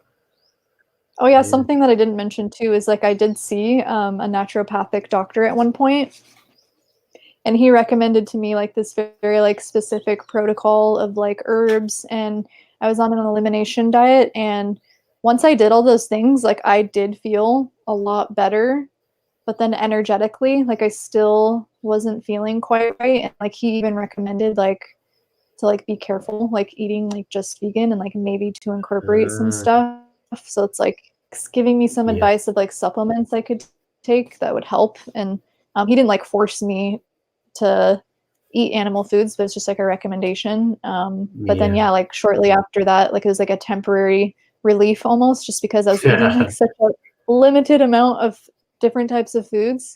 So it's like I did feel good at first, but then all the stuff came back eventually. So would you say a lot of things you did to try and resolve what was going on with the diet couldn't be resolved because it was the diet causing the issue, and it was just like you was pretty much putting a band-aid on every time? And very like temporary relief from it. What's your thoughts on why so many people don't thrive on a vegan diet as well? Is it just like what I'm saying? Because that's just my belief that it's just not healthy for most people to do long term. It's not sustainable. Like, what's your thoughts on that? Because so many people will blame people doing enemas or fasting or juice fasting or other extreme things. I just think like our body absorbs certain nutrients in animal products differently. Like it absorbs maybe better in the human body than maybe those same nutrients that are found in plant foods. Like it's like just because certain foods have the same nutrients like on paper doesn't mean that your body is like assimilating or absorbing those things. So I think knowing that, like, I think that makes a big difference. And also I would say the spectrum of micronutrients, like certain foods, and I'm like not so knowledgeable on all of the micronutrients, but and it's like you weren't getting on with grains, and it's like the grains just bind to the minerals. It's like so it may say that it's very high in zinc, like pumpkin seeds, but the phytates bind to it, so you don't utilize it and absorb it. It's like, so what she's saying is really true. Certain nutrients aren't so bioavailable in the plant-based foods, so the meat is way better. So that's why she's noticing such a significant difference in me. There's some woman that I would love to interview, but oh man, you should look into her if you haven't already. Look into Charlene Anderson. Just beef for 21 years. She cured her Lyme's disease, and she looks amazing.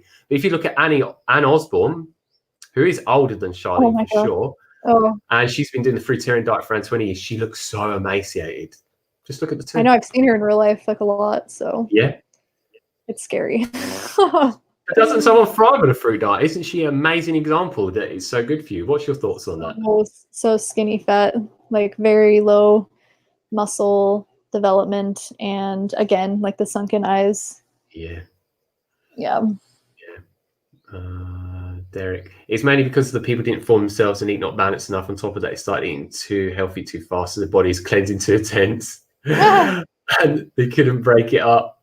Oh my god, what's your thoughts on that? But it's like I've even met people that are eating like a whole foods plant-based diet, like not raw, just like a full spectrum of food, and like they still don't look super healthy to me. And have you found that so many people you know have gone back to animal-based foods after being on the vegan diet long term? Say it again. Have you noticed a lot of other people around you have gone back to animal foods? Oh yeah. So many of them. And they feel so incredible. They're like, oh my god, what was I doing?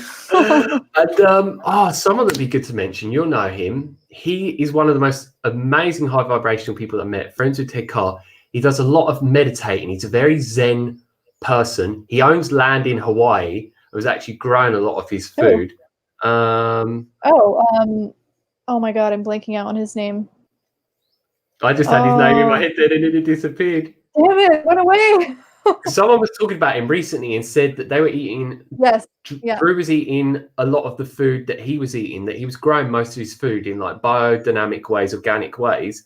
And even he ended up quitting in the end. And his girlfriend, he's got a YouTube channel, not Drew Morg, but the person he's talking about. And he said he couldn't even thrive on the highest quality foods that he was producing himself.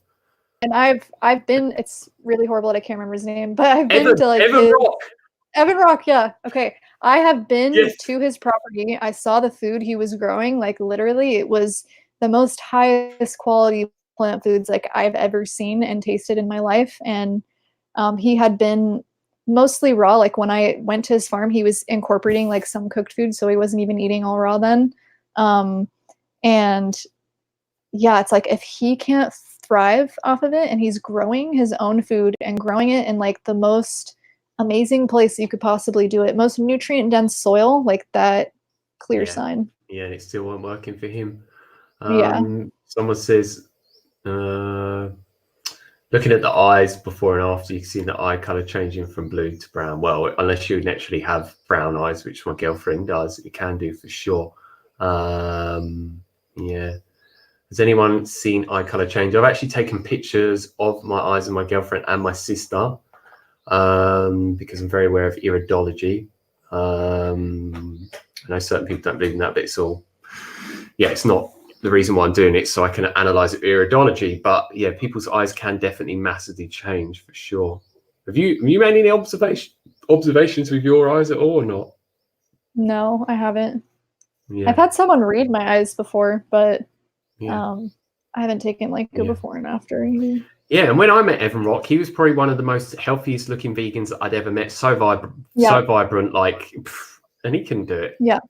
It's like, and he's living in Hawaii, which has really good soil growing as well. And it's like the best environment. Air, it's just pristine. Yeah. And he's doing so much meditation and everything, doing so many practices. It's just like, oh man.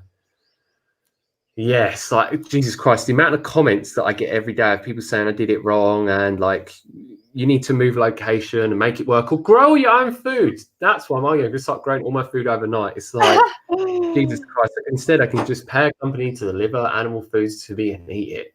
It's like, well, I was doing that. Like I was eating mostly local and in Hawaii. Like I've lived on Oahu, Big Island, Kauai, and I ate mostly local food and it wasn't working for me still. So another example. Yeah, without a doubt.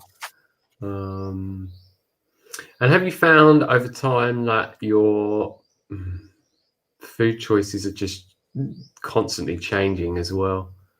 Yeah, for sure. I would say like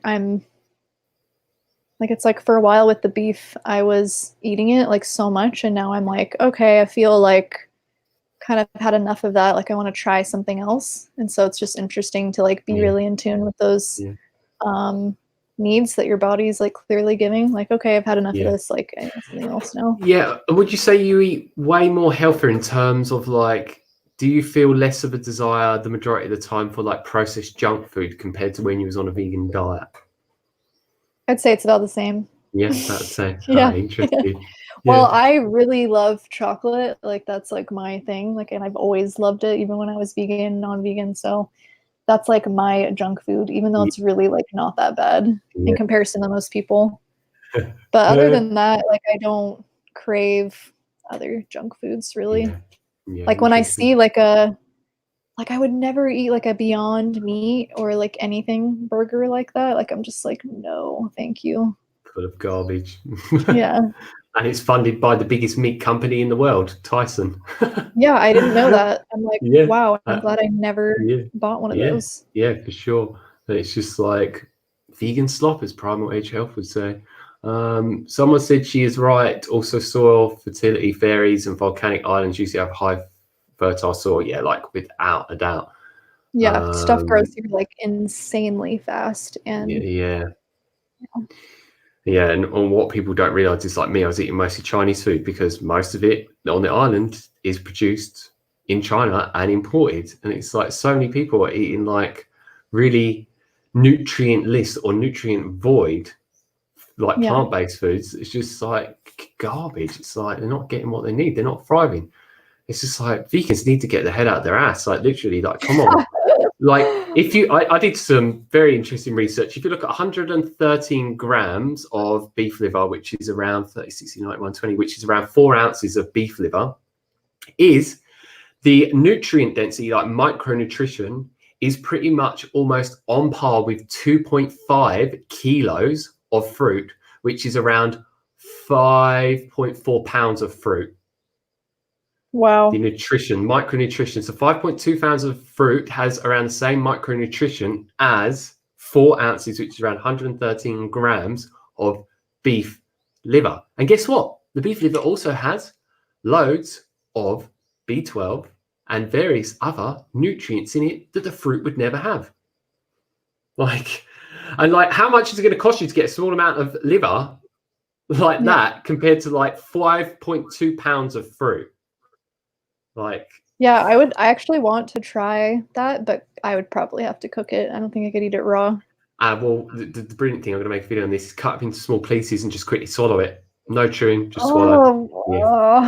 But will your body be able to like break it down? Yeah, because the saliva just contains things like amylase, which is for breaking down carbohydrates. The stomach releases pepsin and trypsin to break down proteins into amino acids. And then the liver emulsifies the fats. The gallbladder emulsifies the fats with the bile that it produces. So yeah, you don't need to chew it all. No, we've done it, and I did it with half a liver, and I had no digestive issues whatsoever. I just did it because it's just quite hard to chew. So it's just more convenient to eat it. You know, my mom used to make that for me, and I loved it so much. She would cook it though. She would cook it in pretty, like, I don't know, I feel like she overcooked it, but she would cook it with onions, and it was just like, I loved it so much. Oh wow, that's interesting. Yeah, it's a game changer. I say anyone that's trying that thing, try organs. Like, organs are like the most nutrient dense superfood in the world. Like, it'd be hard to get your head around, but there's easier. I haven't tried it yet. I'm going to be consuming it quite often. Liver is also so cheap. Yeah, it is. It's you could literally just have that instead of no supplements. Anyone could on any diet. Just if you're on any diet, don't matter whether it's carnivore or not, plant-based, everyone should just at least have liver in every diet. Like, everyone needs it. But I have to go to the toilet real quick, but I can be back in a moment. Yeah, that's fine. I'm drinking a lot of water. Yeah, man. Like, so many people in today's world don't eat organs, no matter whether they're eating meat or not. It's just like people have just become so used to like processed things like sausages and beef burgers and so on. And they're just like tricking their mind into eating things which aren't in the whole form, so it doesn't weird them out. But they just have all this weird perception around organs. Yet most people are not eating for health. It's about eat to live, don't live to eat, literally. If you don't like the liver, just cut it up and swallow it in small pieces. Yeah, and what I would just say is, like, there are certain people that don't thrive on a carnivore diet. I'd say it's either they've got other unhealthy lifestyle practices going on, like going to bed too late, too much stress, working a job they don't want to, like being surrounded by EMFs too much or something like that, or lack of movement. But it also could be that they're just consuming so much factory farmed animal foods that are extremely high in omega-6 and got almost no omega-3, which will cause inflammation throughout the whole body. And I can tell you now, pretty much every health issue and symptom is linked to inflammation. And also, you just get way more micronutrition of everything in these high quality animal foods in comparison to factory farmed food. So if you're not feeling good on a carnivore diet, then start sourcing the highest quality animal foods possible, antibiotic free, hormone free, pasture raised, and so on. And if you're eating fish, have wild caught fish. Make sure you get from source that's tested for heavy metals. The company I get it from, Paleo Robbie, that's in Thailand, there'll be a link down below for this, only delivered in Thailand, obviously. They test all of the fish that they're getting, so they make sure that it's all very low in heavy metals. So I'm getting it from the cleanest source possible, and that's why I'll be getting the greatest benefits from it. If I was eating all factory farmed, like animal foods, no, I would not be feeling as good. So be very aware of that.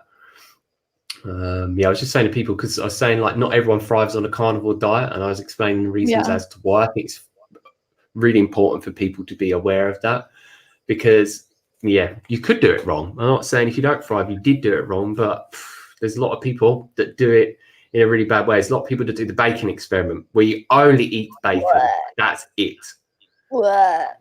Like, and bacon has the worst the omega-3 6-to-3 ratio. So bacon has like the omega-6 content 3 is a 10-to-1 ratio. In beef, it's 3-to-1. Lamb, it's 3-to-1. Chickens, it's 6-to-1 if factory farm, 3-to-1 if it's pasture raised. So pork is like the worst for giving you too much omega-6. I'm not saying don't eat it completely, but yeah. And remember, pigs don't sweat. So they store toxins like crazy. So why don't they sweat? That's weird. Because they're just not like that. They have to wallow, so it means they have to lay in water underneath them, which a lot of them aren't, to remove stuff. So they're one of the most toxic animals possible. Why do you think so many religions say don't eat it? Don't eat it. Like, I don't believe everything religions say. Yeah.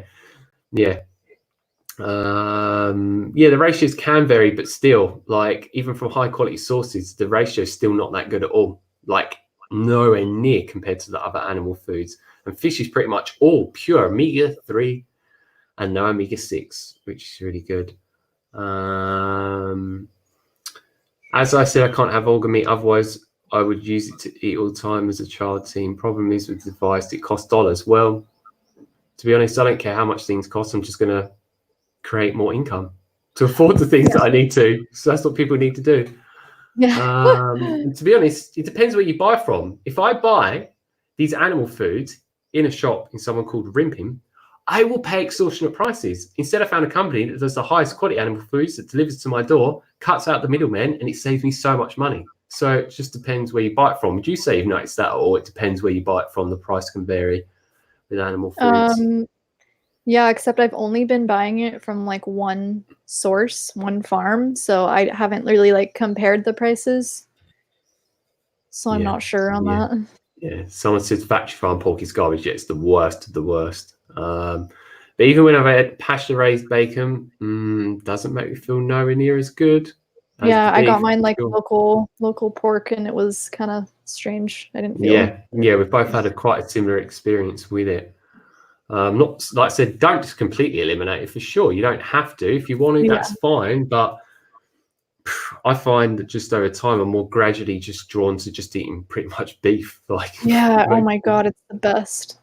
It's the best. Oh man, the taste would be way better. I haven't had factory farm, but I know factory farm stuff would not taste as good as like when I get a ribeye steak. Oh my god, even without salt and pepper on its own, it's just like, oh, it's out of this world. I've only I've only eaten steak like a handful of times, and I've always been very grossed out by it as a child. Like, I eliminated it. I stopped eating red meat like a long time ago. Oh, wow. Probably when I was like 18 or something. And I think it was just like the way that my parents would prepare it. It was just like very low quality, like so chewy, and like I really didn't like it. And so now I still haven't tried steak, and I'm very like, I'm not attracted to it because of that. Okay, interesting. But I do want to try it just because you can get very high quality kind here. Yeah, for sure.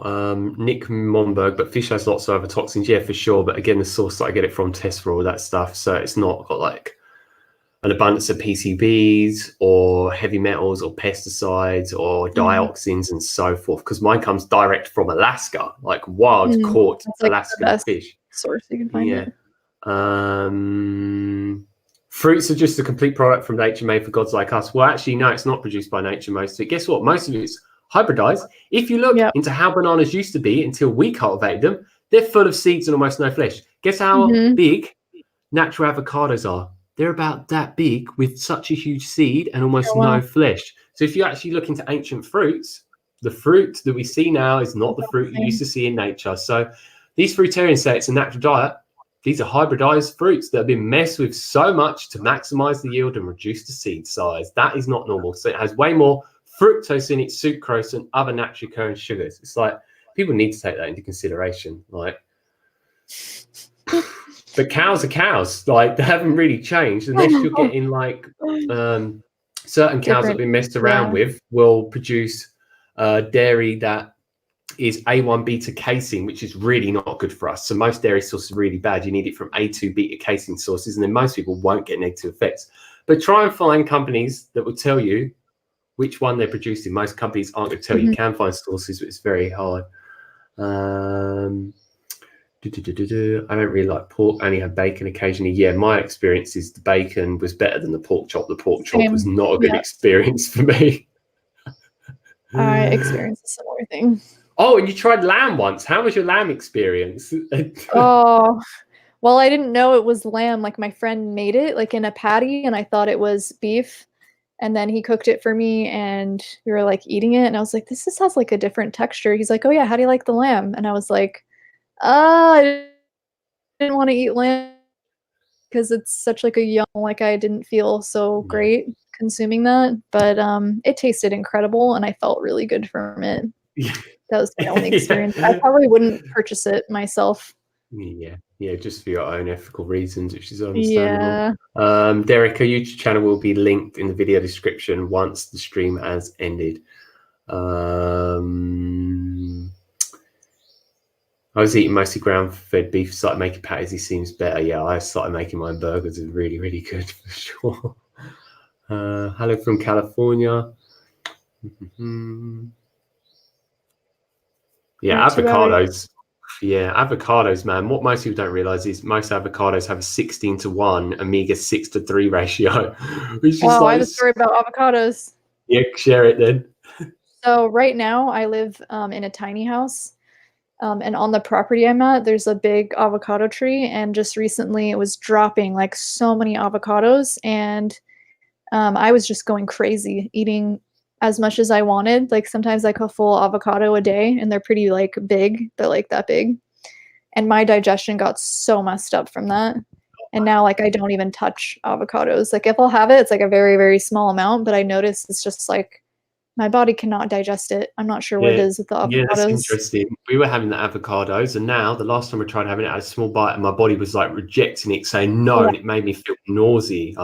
And these are like high quality New Zealand Hass avocados as well, fully ripe. Like, yeah, these ones are right from my tree, like ripened. Yeah. Why do we need that fat when we can just get high quality animal fats? It doesn't, and they end up costing me quite a bit of money. So to be honest, me not getting them, it actually saves me a substantial amount of money. And guess what? I just had loads of beef tallow instead. Have you tried beef tallow yet? No. Oh my God, once you try beef tallow, you're never going to want ghee again, I'm telling you. I love ghee. Oh, beef tallow, it's so high fat, and it tastes like, oh my God, it is like out of this world. Like, it's nice, but yeah. I actually started using ghee. I mixed it with salt, unrefined sea salt, and essential oils because my teeth been damaged on a vegan diet, and I'm using it for oil pulling. Oh, nice. Because it has essential fatty acids in for the teeth, which teeth need so much essential fatty acids alongside minerals and so forth. Yes, it seems the stream has turned into an interview, from an interview into like an interaction between me and Janessa, but people seem to be liking it. If you need to go at any point, just let me know. I'm good. It's fun for me. I've been wanting to do this for a while. Yeah. Derek is all over the place like a vegan. They're saying it. Someone's in the chat called Derek. Someone said, I'm not religious. It's just from observing pigs' behavior from YouTube videos. I got disgusted by them. Well, they eat their own feces. They roll around in the dirt. Like, it's like, it's many different things. It's just not clean for sure. Someone was saying about it can cost quite a bit of money to buy like grass-fed, like beef and pasture-raised animals. Or like I said to my sister yesterday that's making the switch. From what I've learned is if you're going to buy like factory farmed animal sources, if I didn't have a choice, if I couldn't source the high quality stuff or I couldn't afford it or either one, from what I learned, beef is your best choice because beef is messed around with the least. Chicken and pork is so bad. And guess what? In America, bison is actually one of the best because by law, it has to be grass finished. There's no there's none that are fed grains or soy or corn and so forth. So that's what I've said to people. If you can't afford it, stick to mostly beef for sure. Get the highest fat cuts of beef. It will make you the best. But that's really interesting about the bison. I learned that the other day. I was like, wow, that's so good. I didn't know that. I want to try buffalo, but I can't source buffalo meat anywhere. Apparently, apparently it's really, really good. Lamb is great. Yeah, I haven't tried lamb. Oh my God, you would love it. You would love it. Company I did a review for that I'm buying from, they've sent me a whole rack of lamb ribs. Oh my god, it tastes so good. Which tomorrow. The meat is like very tender. Yeah. Oh yeah, it looks like absolutely And crazy. it's like so much flavor. Like it's crazy. Yeah. I don't know, but I think the whole fruit was so small. Yeah, just do your research into it. Have you actually done your research into it? I did it years ago, so you'll see. Also, we messed with everything. Yeah, we have done.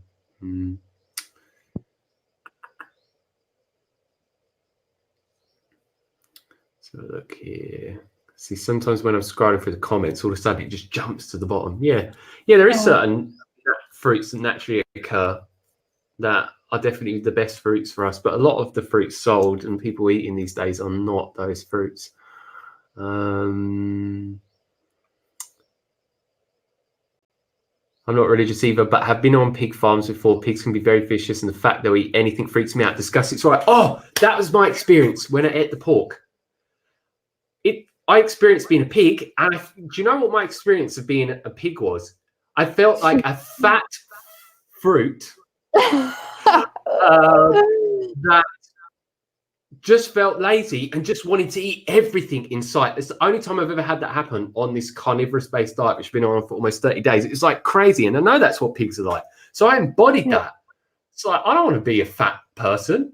Like, so yeah.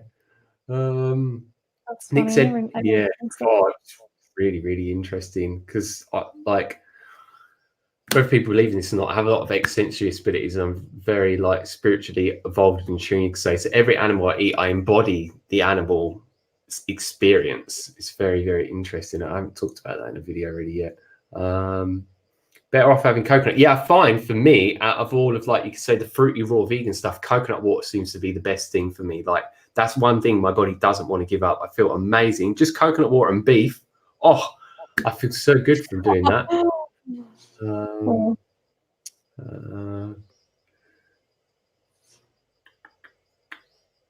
Yeah, most vegans are just wrong. Nuts are not great at all, just in very small amounts. Avocados are also bad. Too much salad or vegetables is also bad. Well, too much of anything is too bad. Well, it is bad, not too bad. Oh, someone just donated as well. Yeah, they will also eat fresh cow dropping. Justin Rhodes proved that is true. I don't know who that is, but yeah. Wait, are our monkey bros on fruit? Well, if you look at bonobos, the closest relative to us that has 99% similar DNA, about only around 50% of their calories come from fruit. And the average male, full-size grown male, is around, let me see if I remember correctly, 60 kilos, which is what I used to be. And they actually eat around, let me try and remember, around 10 pounds of green leafy vegetables a day. Wow. The amount of greens that a frugivore eats in nature is so much, which would make sense because it's so high in minerals. They need it. Balance of vitamins and minerals. Like, so yeah, fruits are not just on, not fruits are just on monkeys. Monkeys are not just on fruits. Oh, wow. Someone else said that you could eat oil pill. It makes sense. Yeah, completely makes sense. It's too pricey to do that. Yeah. How much do you pay? I paid $26 for like a small like jar. I paid 550 before. One of the other one was 400 baht. Yeah, it's definitely way cheaper than mine. Yeah. But mine is like small batch made. Like, it's not like a huge company where they're like making in bulk. So I feel like that's why it's more. Just you can find ones that are equivalent on Amazon that are in glass jars from really good sources for way less. I would buy that for sure. Yeah, if I consume more of it, I will. But I really like the one that I have.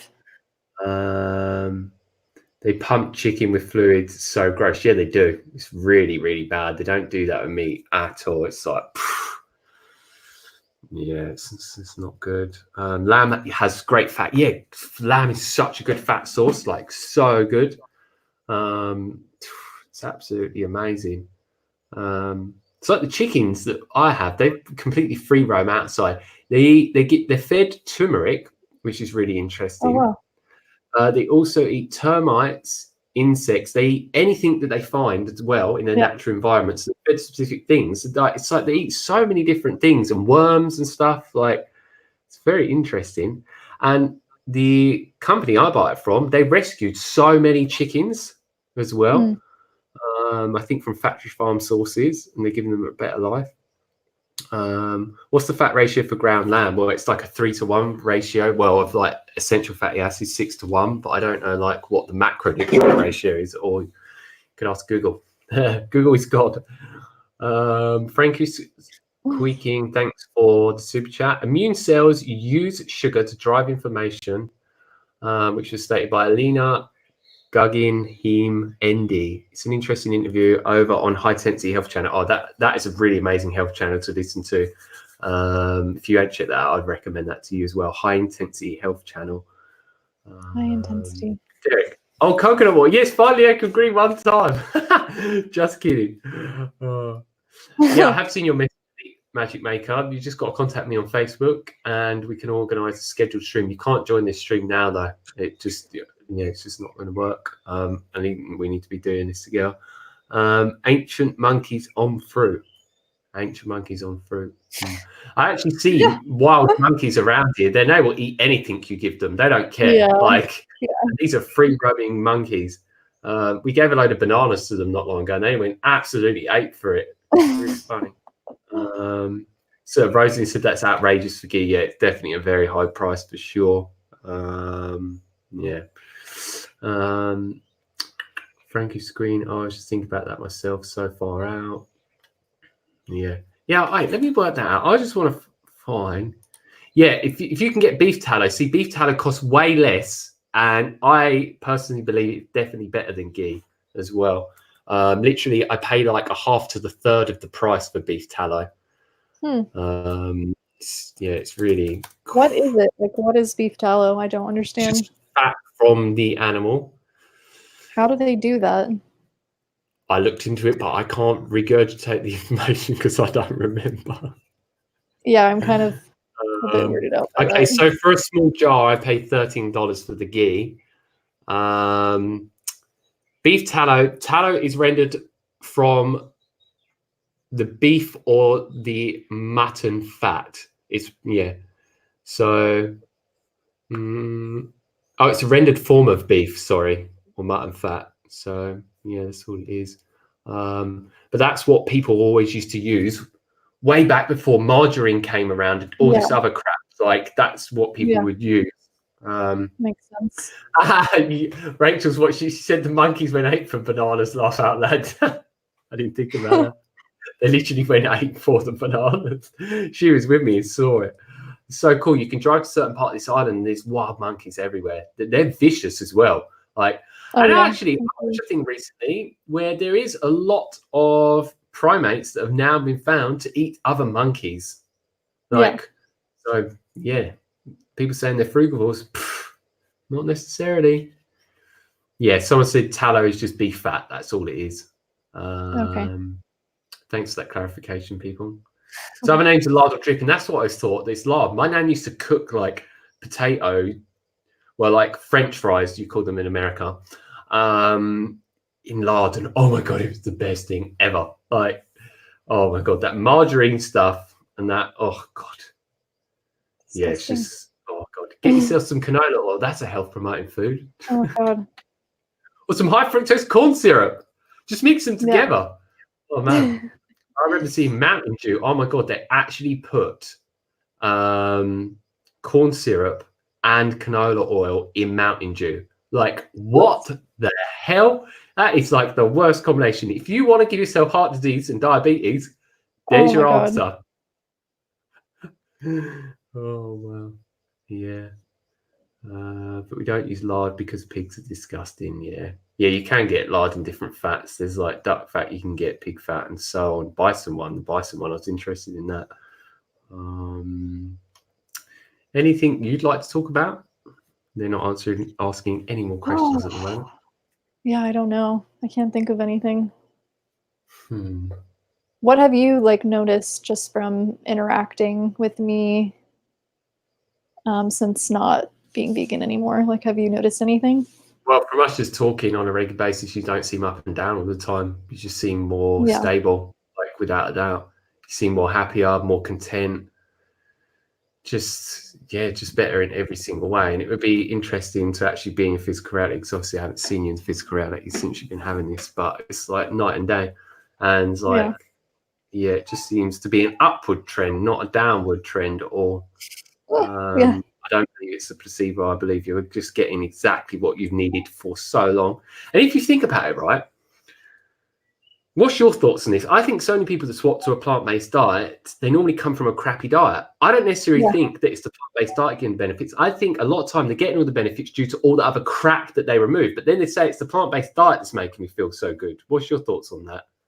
I know you're gonna go there once you start talking, but I completely agree with that, because I had come from a past of like eating very like pretty like healthy diet like before I went vegan, but still like a lot of like processed foods, like really crappy factory farm chicken and dairy, and just like a lot of like really garbage stuff, even though like I thought it was healthy. Yeah.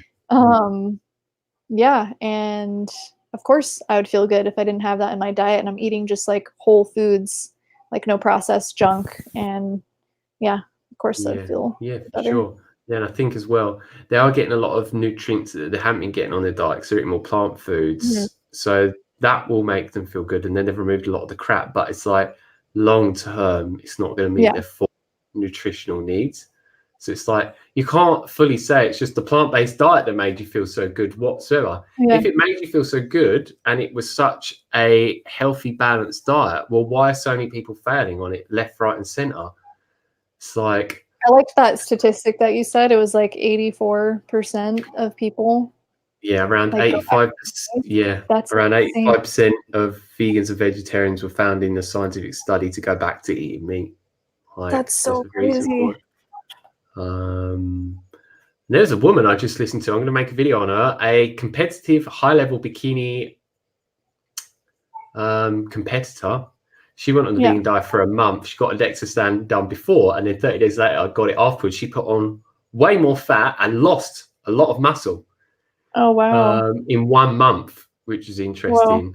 Yeah, and I lost, oh my god, ended up losing so much weight as well, like, because I just couldn't sustain the results. I've lost, I haven't said this in a video actually yet, but I will I think you mention said it. before. You said 15 pounds. I've lost around 17 pounds of weight. What? Yeah. Like, did you lose more like after I had like a year ago? Last time I saw you. Yeah, this is where I lost it way after then. Oh wow. Due to the vegan diet just not sustaining me at all. It was like, and I Hey, started doing exercise now, hardly any, and I'm gaining muscle way quicker, which is very, very interesting. Have you been measuring before and after? Like, I still have all the measurements. I have the DEXA scan. I have images of everything. Like I've documenting everything, because I want to do a follow-up video, which I will do soon. Let's see what someone said here. But longevity, people have high veg and low meat. Well, apparently a lot of the research has been done on the people in the blue zones, the longest living civilizations. Apparently it's garbage that they eat hardly animal foods, and they have been found to eat quite a lot of animal foods. So yeah, maybe the longest living people, from what I've learned, are not living the longest possible on a high veg, low meat diet. But then people, that's one thing people bring up time again. Eskimos, they don't live so long. Okay, right. You go and live in their environment and tell me that you're going to live very long as well. It's not a natural environment for us to live in. They get hardly any sunshine. Hardly any of their skin is exposed to the sun whenever it comes out. They're living in a very cold environment that is just not suitable for humans whatsoever. Like, I don't care what diet you're on. I don't think you're going to live very long. It's like...